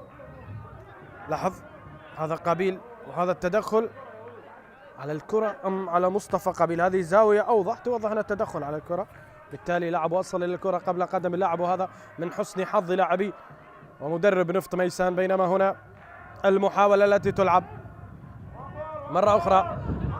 يوسف بن سودة في مكان، لاعب تكتيكه عالي يوسف بن سودة. هذه كرة طويلة تصل إلى حسن نجم الذي يمسك ويلعبها مباشرة سريعة إلى سواليو كواتارا. مصطفى هادي، أين جعفر ناصر؟ جعفر ينتظر كرة من داودا، وصلت الآن إلى ديمي. داودا يتقدم في هذه اللحظات. ديمي داودا السنغالي يلعبها عالية، فرصة التعادل ضاعت على عثمان ساني، ضيع الكرة.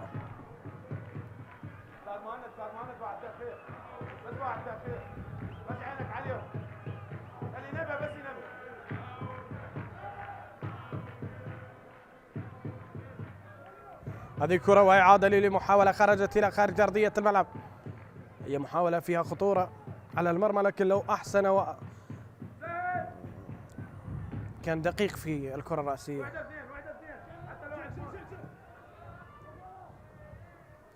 إلى الأمام عثمان قد يمر، حذاري من المخالفة على خالد العثمان.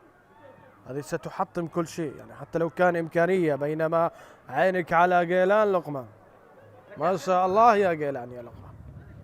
حسين مطر،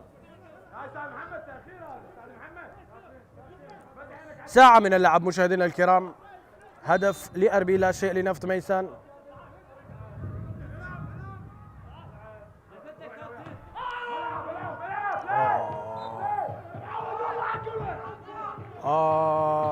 مخالفة، وهذه فيها إنذار، هذه فيها إنذار. بالسلامة لجلال لقمان، بالسلامة لجلال لقمان، لكن دخول الذي في هذه اللحظات ربما كان من الممكن أن يكلف بطاقة صفراء، لكن الحكم سينتظر أيضا ربما لقطة من التقنية.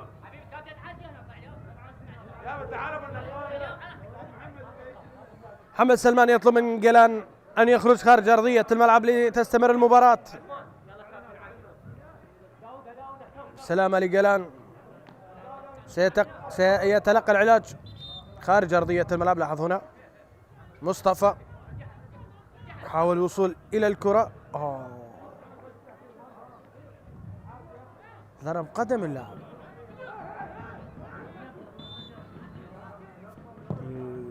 الخطورة في اللعب كانت حاضرة. إذن تلعب الكرة ومصطفى قابيل، لكن هنالك تدخل وافتكاك، بينما محاولة تصل الآن بالراس، إبعاد الكرة والفرصة الآن يخرج فيها دوليفان ليبعدها وتصل إلى خالد، أو الأقرب على يوسف بن سودا الذي حرك في كل الجوانب. يعود جيلان. اللقاء هذا ما بين الفريقين رقم 13. أربيل انتصر 6 مرات وتعادل في 3 وفاز نفط ميسان في 3، والآن اللقاء 13 نتيجته إلى الآن تشير إلى انتصار 7 لأربيل. وهذا الهدف الذي سجل شيركو كريم هو الهدف 28. علاء وجعفر ناصر يعاني من إصابة. هنا جماهير نفط ميسان تعيش خيبة أمل كبيرة.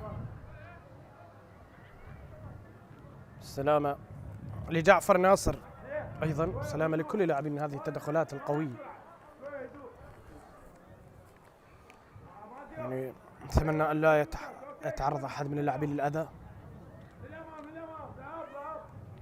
هنا التدخل من عمر على جعفر ناصر، وبالسلامة لجعفر، تعرض للإيذاء بعد هذا التدخل.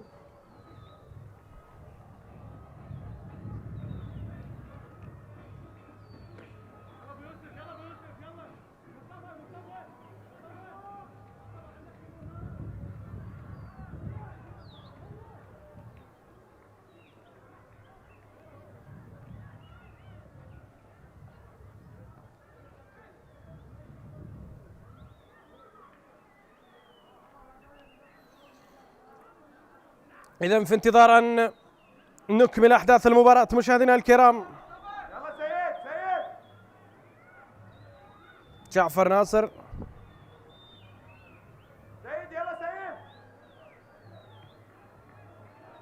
والعودة مرة أخرى.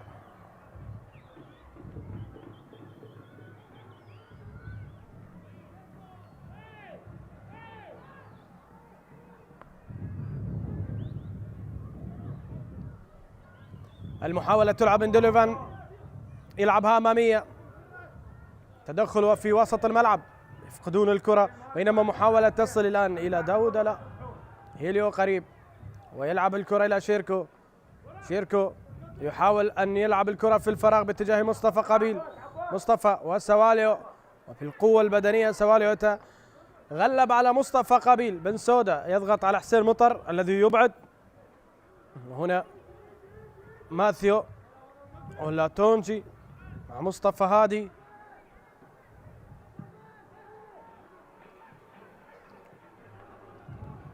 والكرة التي تلعب في هذه اللحظات.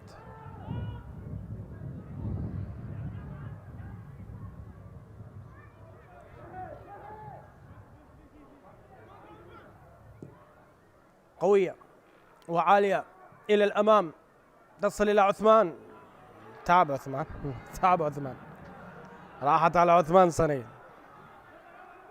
داوود عثمان وفولابي رجل لم تأتيه كرات، لكن هؤلاء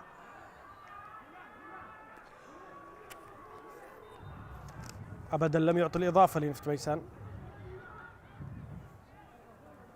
إذن هنا التدخل والمحاولة التي وصلت كانت إلى خارج أرضية الملعب، ضربة مرمى. الكرخ والكهرباء تعادلوا، الآن تقدم أربيل في دوري بدأ برتم بطيء جدا والمنافسة محتدمة الصراع، وهنالك مباريات مؤجلة. وهذه كرة إلى جعفر ناصر، ربما هي فرصة للتعادل، لكن الكرة تبعد والتدخل من سوالي والمحارب إلى مصطفى هادي.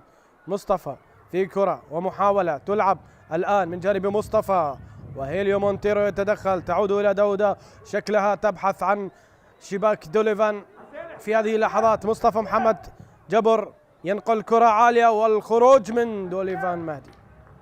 دوليفان مهدي يغادر مرماه ليتصدى للكرة.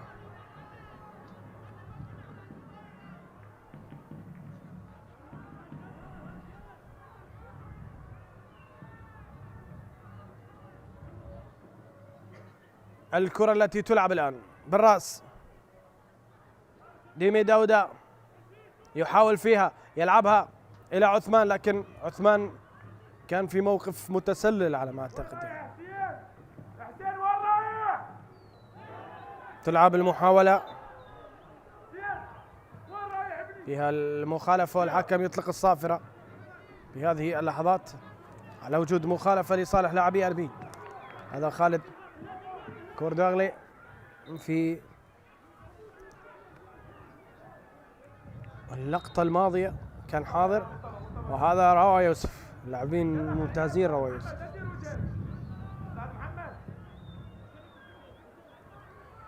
رأسية ومحاولة تلعب باتجاه قابيل، عملية المرور، بن سودا قد يسجل، بن سودا والمحاولة تصل الآن وتعود الفرصة مرة أخرى إلى شيركو كريم، قد يسدد من هذا المكان، يبحث عن مخالفة أيضا شيركو، لا زال شيركو يبحث عن المخالفة، بينما هنا التقدم بسرعة جعفر ناصر. جعفر ناصر تلعب الكرة ممتازة إلى جعفر ناصر، لكن ماذا هنالك؟ الكرة تعود مرة أخرى مصطفى وإعادة الكرة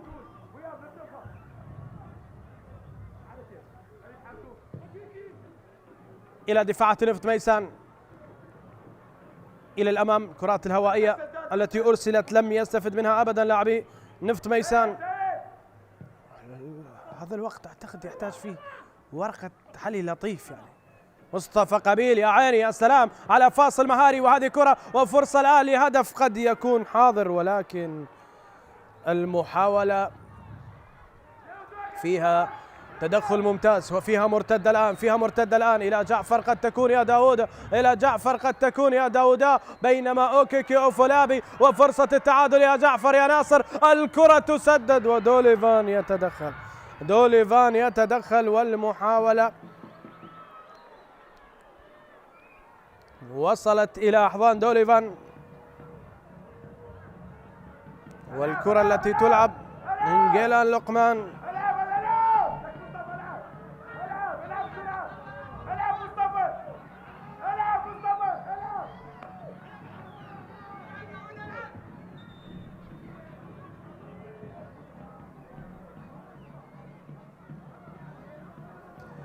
مصطفى قبيل يعاني من إصابة.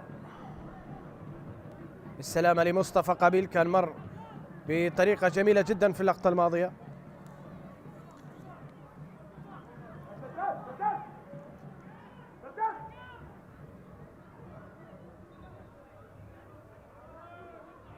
بالسلامة لمصطفى قبيل. ما عليه هدوا يا جماعة شوي، الهدوء مطلوب.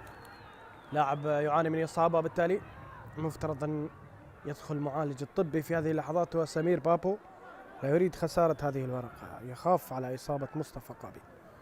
هذا جيلان لقمان. هنا الكرة الأخيرة وجعفر سدد، وصلت إلى لوفان مهدي،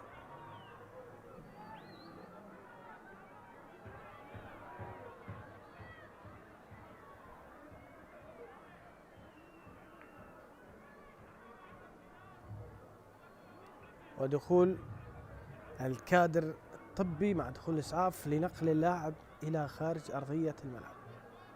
بالحمالة سينقل،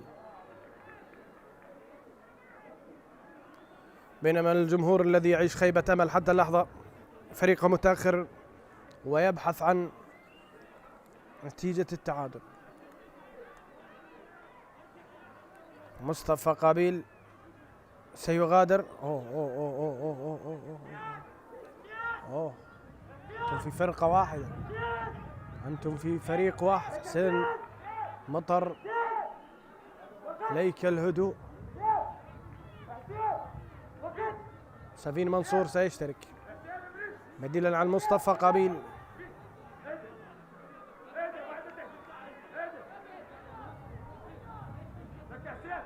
هنا مصطفى في فاصل مهاري جميل جدا، مر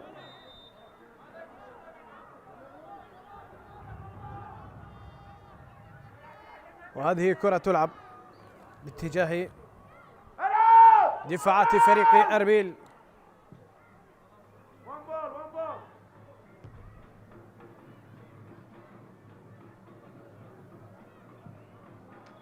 تشتيت وإبعاد.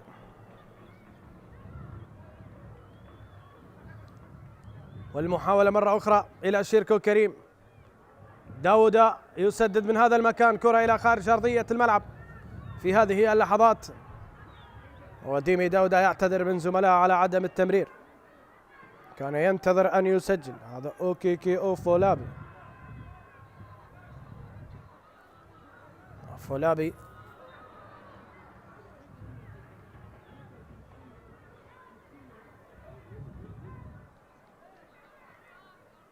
وهنا إبعاد، كرة في وسط الملعب.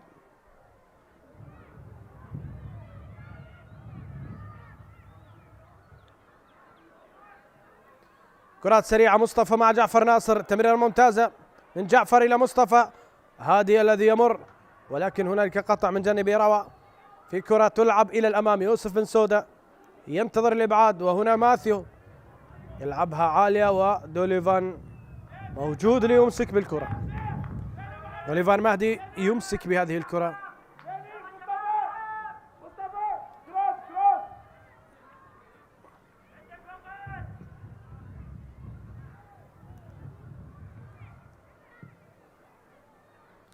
كرة عالية إلى الأمام، مصطفى قابيل عاد إلى أرضية الملعب، والآن كرة تلعب. يعني الفريق لو فكر بأن يأخذ الكرة من المنافس ليبني الهجمات أفضل من هذا التشتيت العشوائي حقيقة.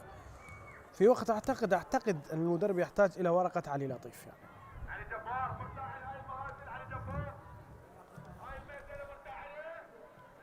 هنا محاولة، كرة تلعب مرة أخرى. شيركو كريم يلعب كرة ممتازة بوجه القدم. شيركو تجاه خالد جلان، يحاول جلان تدخل، وعثمان في مخالفة. المحترفين لم يعطوا إضافة في المباراة لنفط ميسان أبدا.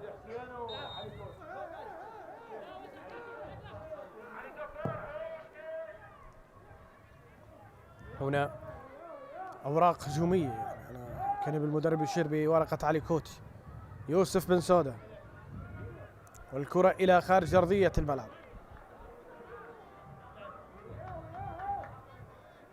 جلان مع جبر،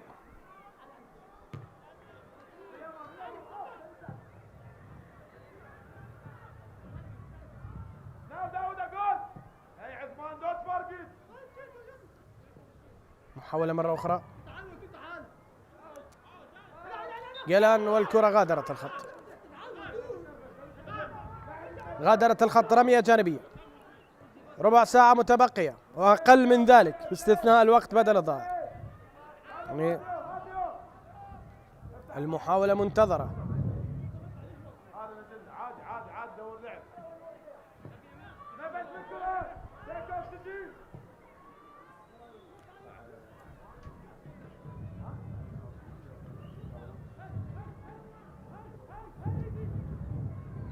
محاولة تصل الآن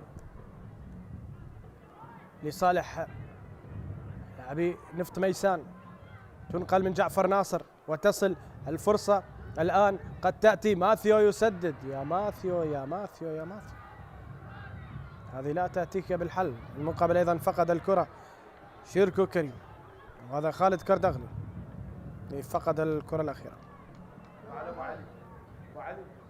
سفير منصور بديلا عن مصطفى قابيل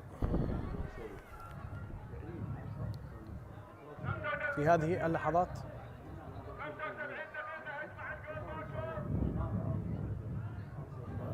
غضب كبير من جماهير نفط ميسان، يعني يعاتبون المدرب باللاعبين، والله من حقهم. يعني هذا الفريق الذي كان في يوم ما يحرج فرق المقدمة، وهذا الملعب صعب على الجميع، لكن بدايته رائعة والآن ليس بالوضع الجيد.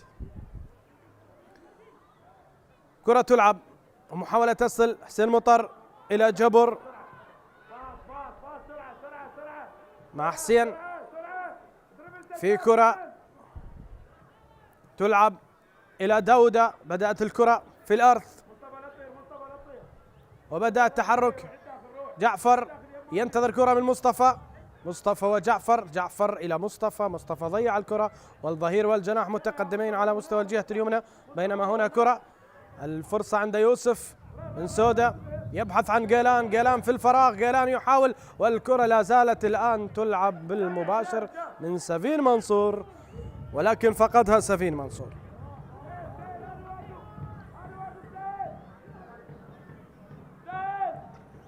كرة سريعة ومحاولة تصل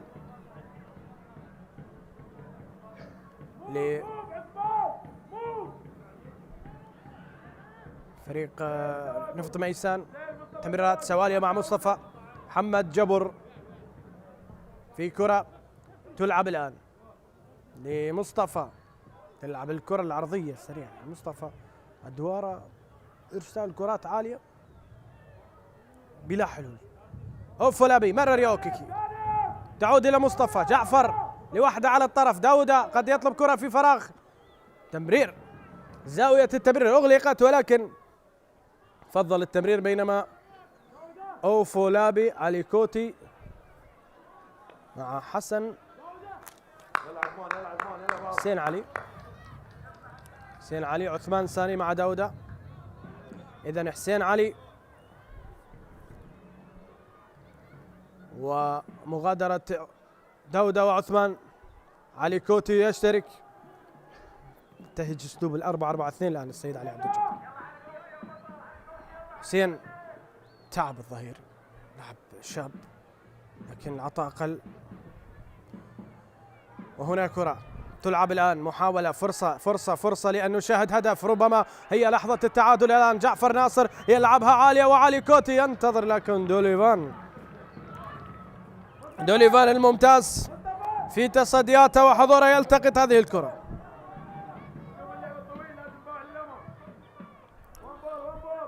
هذه المحاولة وهذه الكرة، وهنا وصلت إلى دوليفان.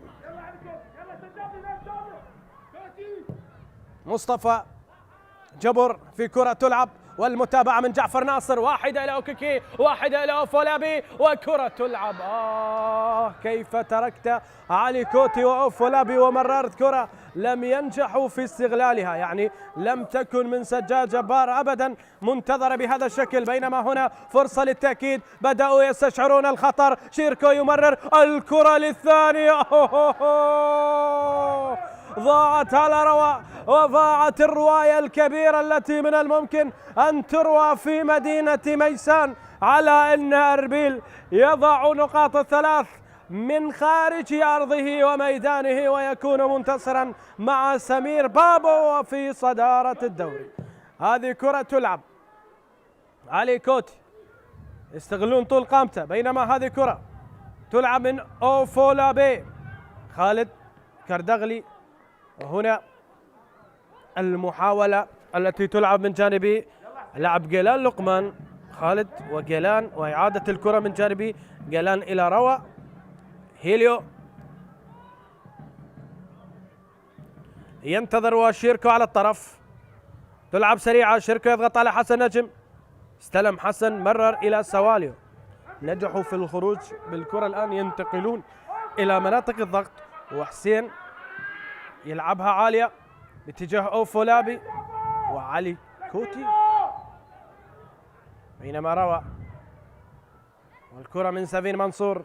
شيركو شيركو شيركو، يحذرون من مهارة شيركو، يغير إلى جيلان لقمان، جيلان والمحاولة الآن يوسف بن سودة مع شيركو في منطقة الجزاء، ينتظرون جيلان وجيلان، ولولا حسين المطر لكان الحديث عن هدف ثاني، صدقوني لولا هذا الارتقاء لكان هنالك حديث عن هدف ثاني. بينما كرة تلعب الآن، سجاد جبار، كرة عالية ترسل، وكردغلي ممتاز في التغطية الدفاعية، يغطي على البديل حسين علي، وجيلان يلعبها في الخلف. كرات السهلة عند لاعبي أربيل واضحة ومفيدة ويضغطون فيها، بينما هنا المحاولة مصطفى مع جيلان، والتدخل من حسين مطر، تدخل من حسين مطر على جيلان، وجيلان كان يطالب بمخالفة. ماثيو، حسين علي، سواليو، ماثيو في كرة، حسين علي. المدرب إلى الآن ينادي بالكرات السهلة، كرات السهلة، واللاعبين في وضع ذهني يعني شروط كبير. حسين علي يلعبها عالية، فرصة التعادل قد تكون هذه، أو فولابي والمحاولة تصل في منطقة الجزاء، لكن التمركز ممتاز والإبعاد يأتي من جانب جيلان لقمان. حسين مطر، سواليو لوحده، هنا كرة عالية وخروج من دوليفان، يا دوليفان. الآن الكرة والحكم لا يشير إلى مخالفة، ودوليفان يعاني من إصابة، لم يحسم في خروجه أبدا، بينما هذه الكرة وسواليو يلعبها إلى حسين نجم. الوقت يسير ويمضي، وإلى الآن لا تغيير، ونتمنى أن يحدث التغيير يعني في الأداء، في المستوى، في النتيجة من الطرفين. هدف أتى وتغييرات مستمرة، لكن الأوضاع نفس الأوضاع، بداية بطيئة منذ انطلاق الصافرة. وهنا كرة جعفر ناصر، يعولون عليه كثيرا، يلعب الكرة رأسية ومتابعة من أوفولابي، بينما مصطفى يلعب كرة هيليو، وإبعاد يأتي من جانب عمر جنك.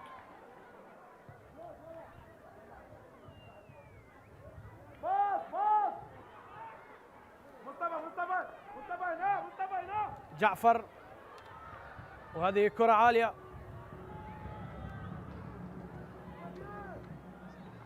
تلعب إلى خارج أرضية الملعب. هذا مصطفى هادي،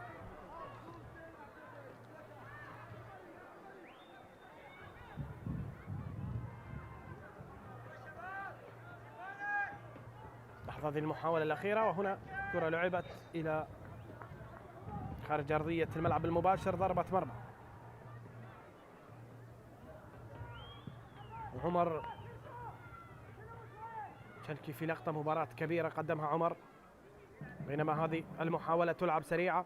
حسين علي، جعفر المهاري، جعفر السريع يحاول اختراق جعفر، طالت عليه وعمر يلتقطها، بينما ماثيو يبحث عن من؟ عن مصطفى محمد جبر الذي يلعب الكرة عالية في منطقة الجزاء، رأسية أوفولابي، وهنا التواجد والكرة عالية، علي كوتي، والكرة إلى أحضان دوليفان، كرة إلى أحضان دوليفان مع المطالبة بوجود تسلل. نعم، المطالبات بوجود التسلل.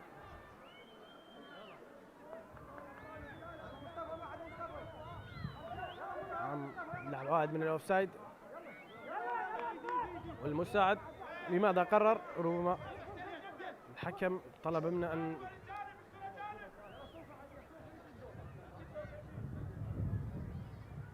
يجعل اللاعب يستمر.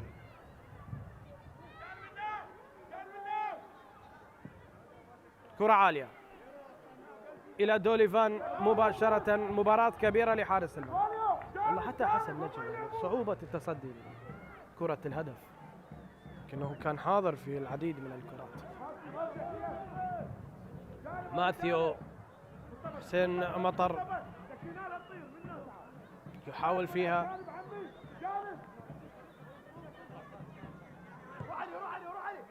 تغييرات ستكون حاضرة من سمير بابو أيضا. حسين علي البديل، دقائق ضغط من جانب لاعبي نفط ميسان. كرة تلعب مصطفى جعفر، تلعب عالية وهنا الرأسية، لا هذه تمرر، وهنا التسديدة من مصطفى إلى خارج الريق، هذه تمرر إلى جعفر ناصر برأيي، وجعفر يعمل كروس، كل وضع فيها أفضل. نياز محمد مع مؤيد صفا، لاعب شاب. ومن اللاعب الثالث؟ المغادرات ستكون لمن؟ مؤيد ونياس ومحمد محسن. اختفى علي رحيم، لكن هل يضحي علي رحيم؟ المغادر منه هيغور فيدال، الآن يخرج علي رحيم، يخرج جيلان، خرج قابيل،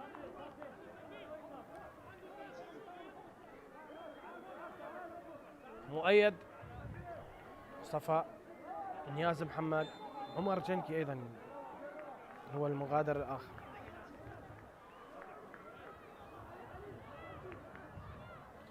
نفذت التغييرات عند السيد سمير بابو، وهنا الكرة التي تلعب، المحاولة فيها مخالفة في هذه اللحظات عند حسين مطر. سواليو قريب يحسن، يمرر إلى سواليو، هي محاولة، جعفر ناصر، جعفر يحاول بكرة عالية، تعود الآن افتكاك، لكن مؤيد صفا لاعب لا يقل جودة عن مصطفى قابيل، تلعب الكرة إلى يوسف بن سودة، محاولة لهدف، لكن سواليو كواتارا يتدخل ويبعد كرة من أمام اللاعب يوسف بن سودة. مباريات بدأت الآن تظهر ملامح سوء الأداء، فوضى وغضب من السيد علي عبد الجبار في هذه اللحظات. الله عليك احنا مداهنين هيك ولاعبين على الكوره. روى مؤيد وكرة تخطأ، أوفولابي، أوكيكي تلعب الكرة إلى علي كوتي، يسدد كرة وإلى خارج أرضية الملعب. خيار التسديد كان من علي كوتي، وأربيل الآن يعني سيدخل وقت صعب، وقت بدل ضائع الذي هو ينتظره. كرة عالية، لمسة يد على حسين مطر، وضربة حرة مباشرة لأربيل. هذا البديل حسين مطر، وهنا ماثيو ولا تونجي، واضح كان في اللقطة. كرة تلعب سريعة، منصور إيا السفين، عملية المرور، فرصة الآن والتسديدة أتت،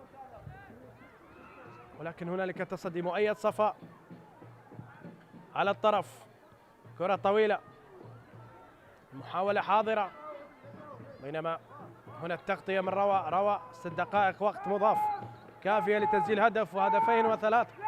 وهنا كرة تلعب في هذه اللحظات، جعفر ناصر، جعفر يتقدم في كرة، جعفر يغير في اتجاه اللعب، باحث عن حسين علي، تدخل وشيركو كريم، شيركو يحاول يلعبها سريعة، الفرصة لأربيل، المرتدة لأربيل، عملية التباطؤ في التحضير، وشيركو يلعب كرة خلف المدافعين. يوسف بن سودة يضغط على سواليو الذي يحاول اللحاق بالكرة، ولكن هنا المحاولة تعود مرة أخرى، يعني سرعان ما استعاد الكرة لاعبي أربيل. روى مع شيركو يغير في اتجاه اللعب، الكرات السهلة، وهنا محاولة يا منصور، احسمها يا سفين. اوهو، حسن نجم للمرة الثانية يظهر وينقذ مرمى نفط ميسان من هدف ثاني. نعم، هنا الكرة التي حولها شيركو كريم، وهنا المحاولة التي سددت وذهبت إلى خارج أرضية الملعب بعد تصدي ولا أروع من جانب حسن نجم، يضاف إلى التصديات الرائعة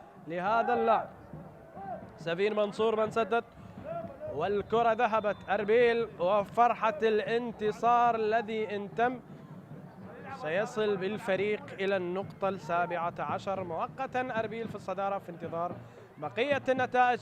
الأندية القريبة، وهذه محاولة وكرة تلعب، ولكن هنالك تدخل وإبعاد رغم الكثافة العددية من جانب لاعبي نفط ميسان، لكن تشاهد تفوق للاعبي أربيل. جبر يلعب كرة مصطفى، هنا حسين علي البديل إلى ماثيو. ماثيو يمرر كرة إلى مصطفى هادي. مصطفى لاعب شاب إلى الآن يكمل شوط المباراة الثاني ب يعني لياقة بدنية جيدة، رغم أن المباراة فيها تحرك كبير، خصوصا لاعب أربيل كان بكثرة على الأطراف. هنا المحاولة إلى خارج أرضية الملعب. أربيل الذي سيذهب من ميسان إلى البصرة ليواجه فريق الميناء ما أن استمر الدوري، يعني لم يتم إيقافه بسبب ارتباطنا ببطولة كأس الخليج. لا نعلم. هنا كرة إلى شيركو كريم، يحاول شيركو ينتظر مؤيد، وشيركو يمر، وشيركو تأخر وقد يدفع الثمن بهذا الخطأ. يتقدم كواتارا، يلعبها إلى جعفر ناصر، ينتظر مساحات. جعفر لاعب سريع، جعفر لاعب مهاري، يمر جعفر في انتظار عرضية من جعفر، وهنا يتأخر جعفر ويفتك أو افتكاك للكرة. ما شاء الله، أربيل فريق جيد جدا، يعني حتى تحت الضغط الفريق ممتاز.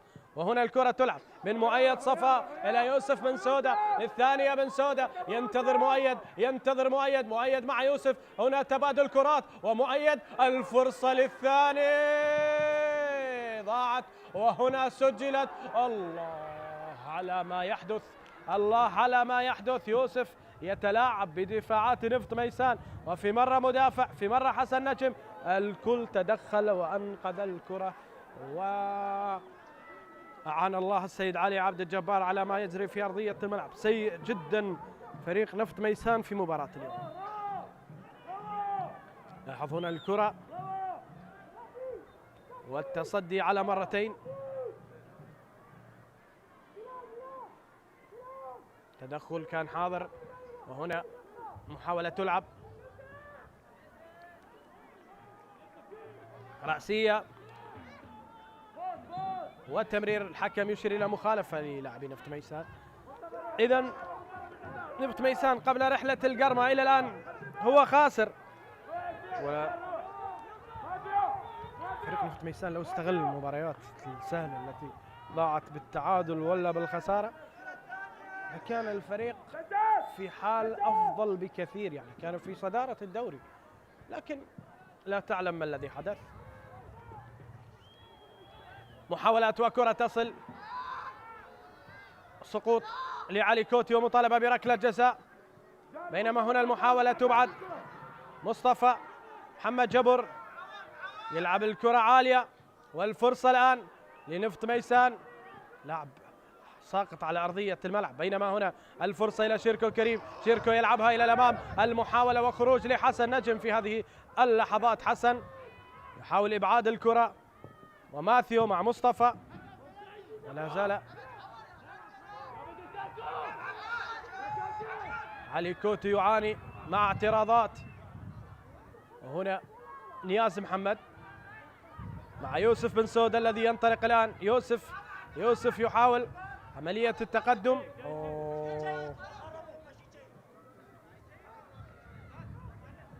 فرصة، ونترك علامة استفهام على اللقطة الأخيرة، بينما هنا المحاولة، الفرصة الآن. محمد يلعب الكرة، محمد محسن، ولكن لا متابعة.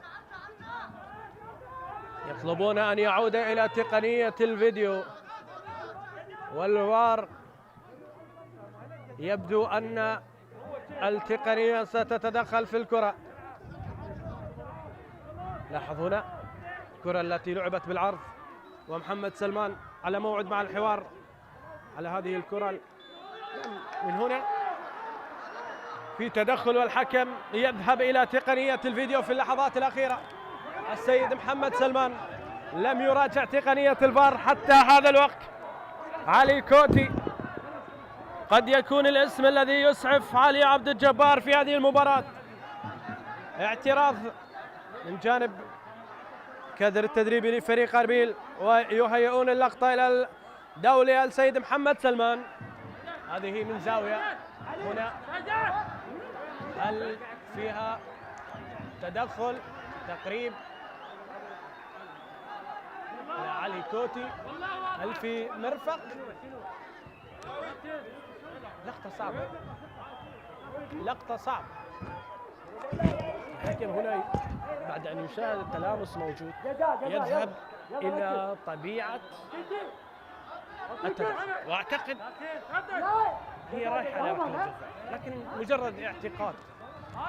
قرار يأخذ حكم المباراة. لاحظ عند زاوية أخرى، هذه زاوية وعلي كوتي هل صنع سقوط؟ والله قرار صعب في توقيت صعب، وإن سألتني عن التدخل فهو موجود، لكن القرار لمحمد سلمان. ماخذنا وين يا محمد سلمان؟ ماخذنا وين يا محمد سلمان؟ إلى ركلة جزاء لنفط ميسان، ومحمد سلمان يشير إلى ركلة جزاء على بلال العيفة وبطاقة صفراء على المتدخل. من الذي تدخل؟ سفين أم نياس؟ من الذي كان في تدخل؟ شيركو يتحدث مع محمد سلمان، وركلة الجزاء تأتي الآن. يطلب منهم أن لا يخرجوا من المباراة. من الذي تدخل؟ سفين منصور هو المتسبب بركلة الجزاء. إذن يطلب من سجاد. لا أعلم، القرار يترك لحكم المباراة في هذا التدخل. لاحظ اعتبر في إيذاء في دخول بالمرفق، بالتالي أشار إلى ركلة الجزاء.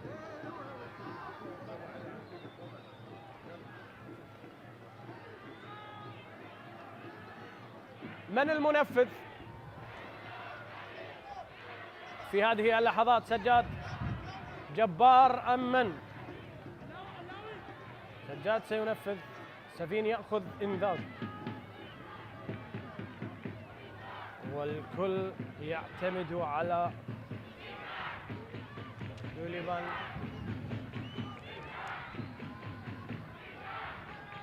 سجاد جبار وضعت عليه الثقة، وآخر كرة في المباراة. سمير بابو أراد أن يعود منتصرا، لكن ما حدث شيء مغاير. قد يأتي التعادل الآن، نفط ميسان، وقد يكون هنالك تعادل الآن. المحاولة وسجاد، الله!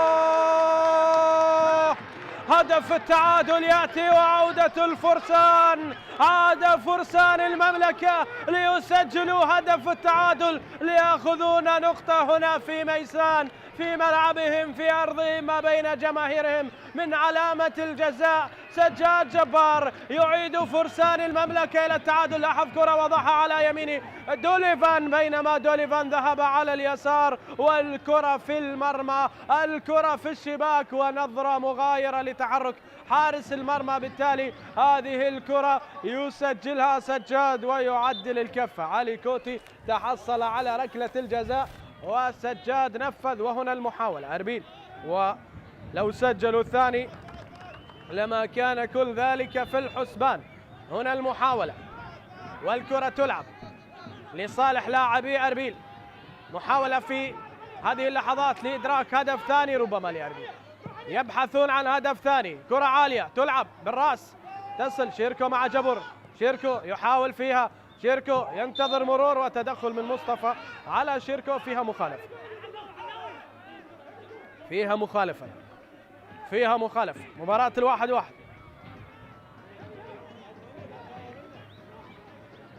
وهنا التدخل حاضر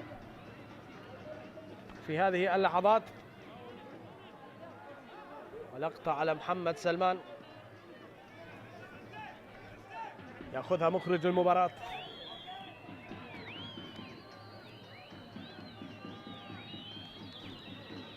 عودة إلى الدفاع، وهنا كرة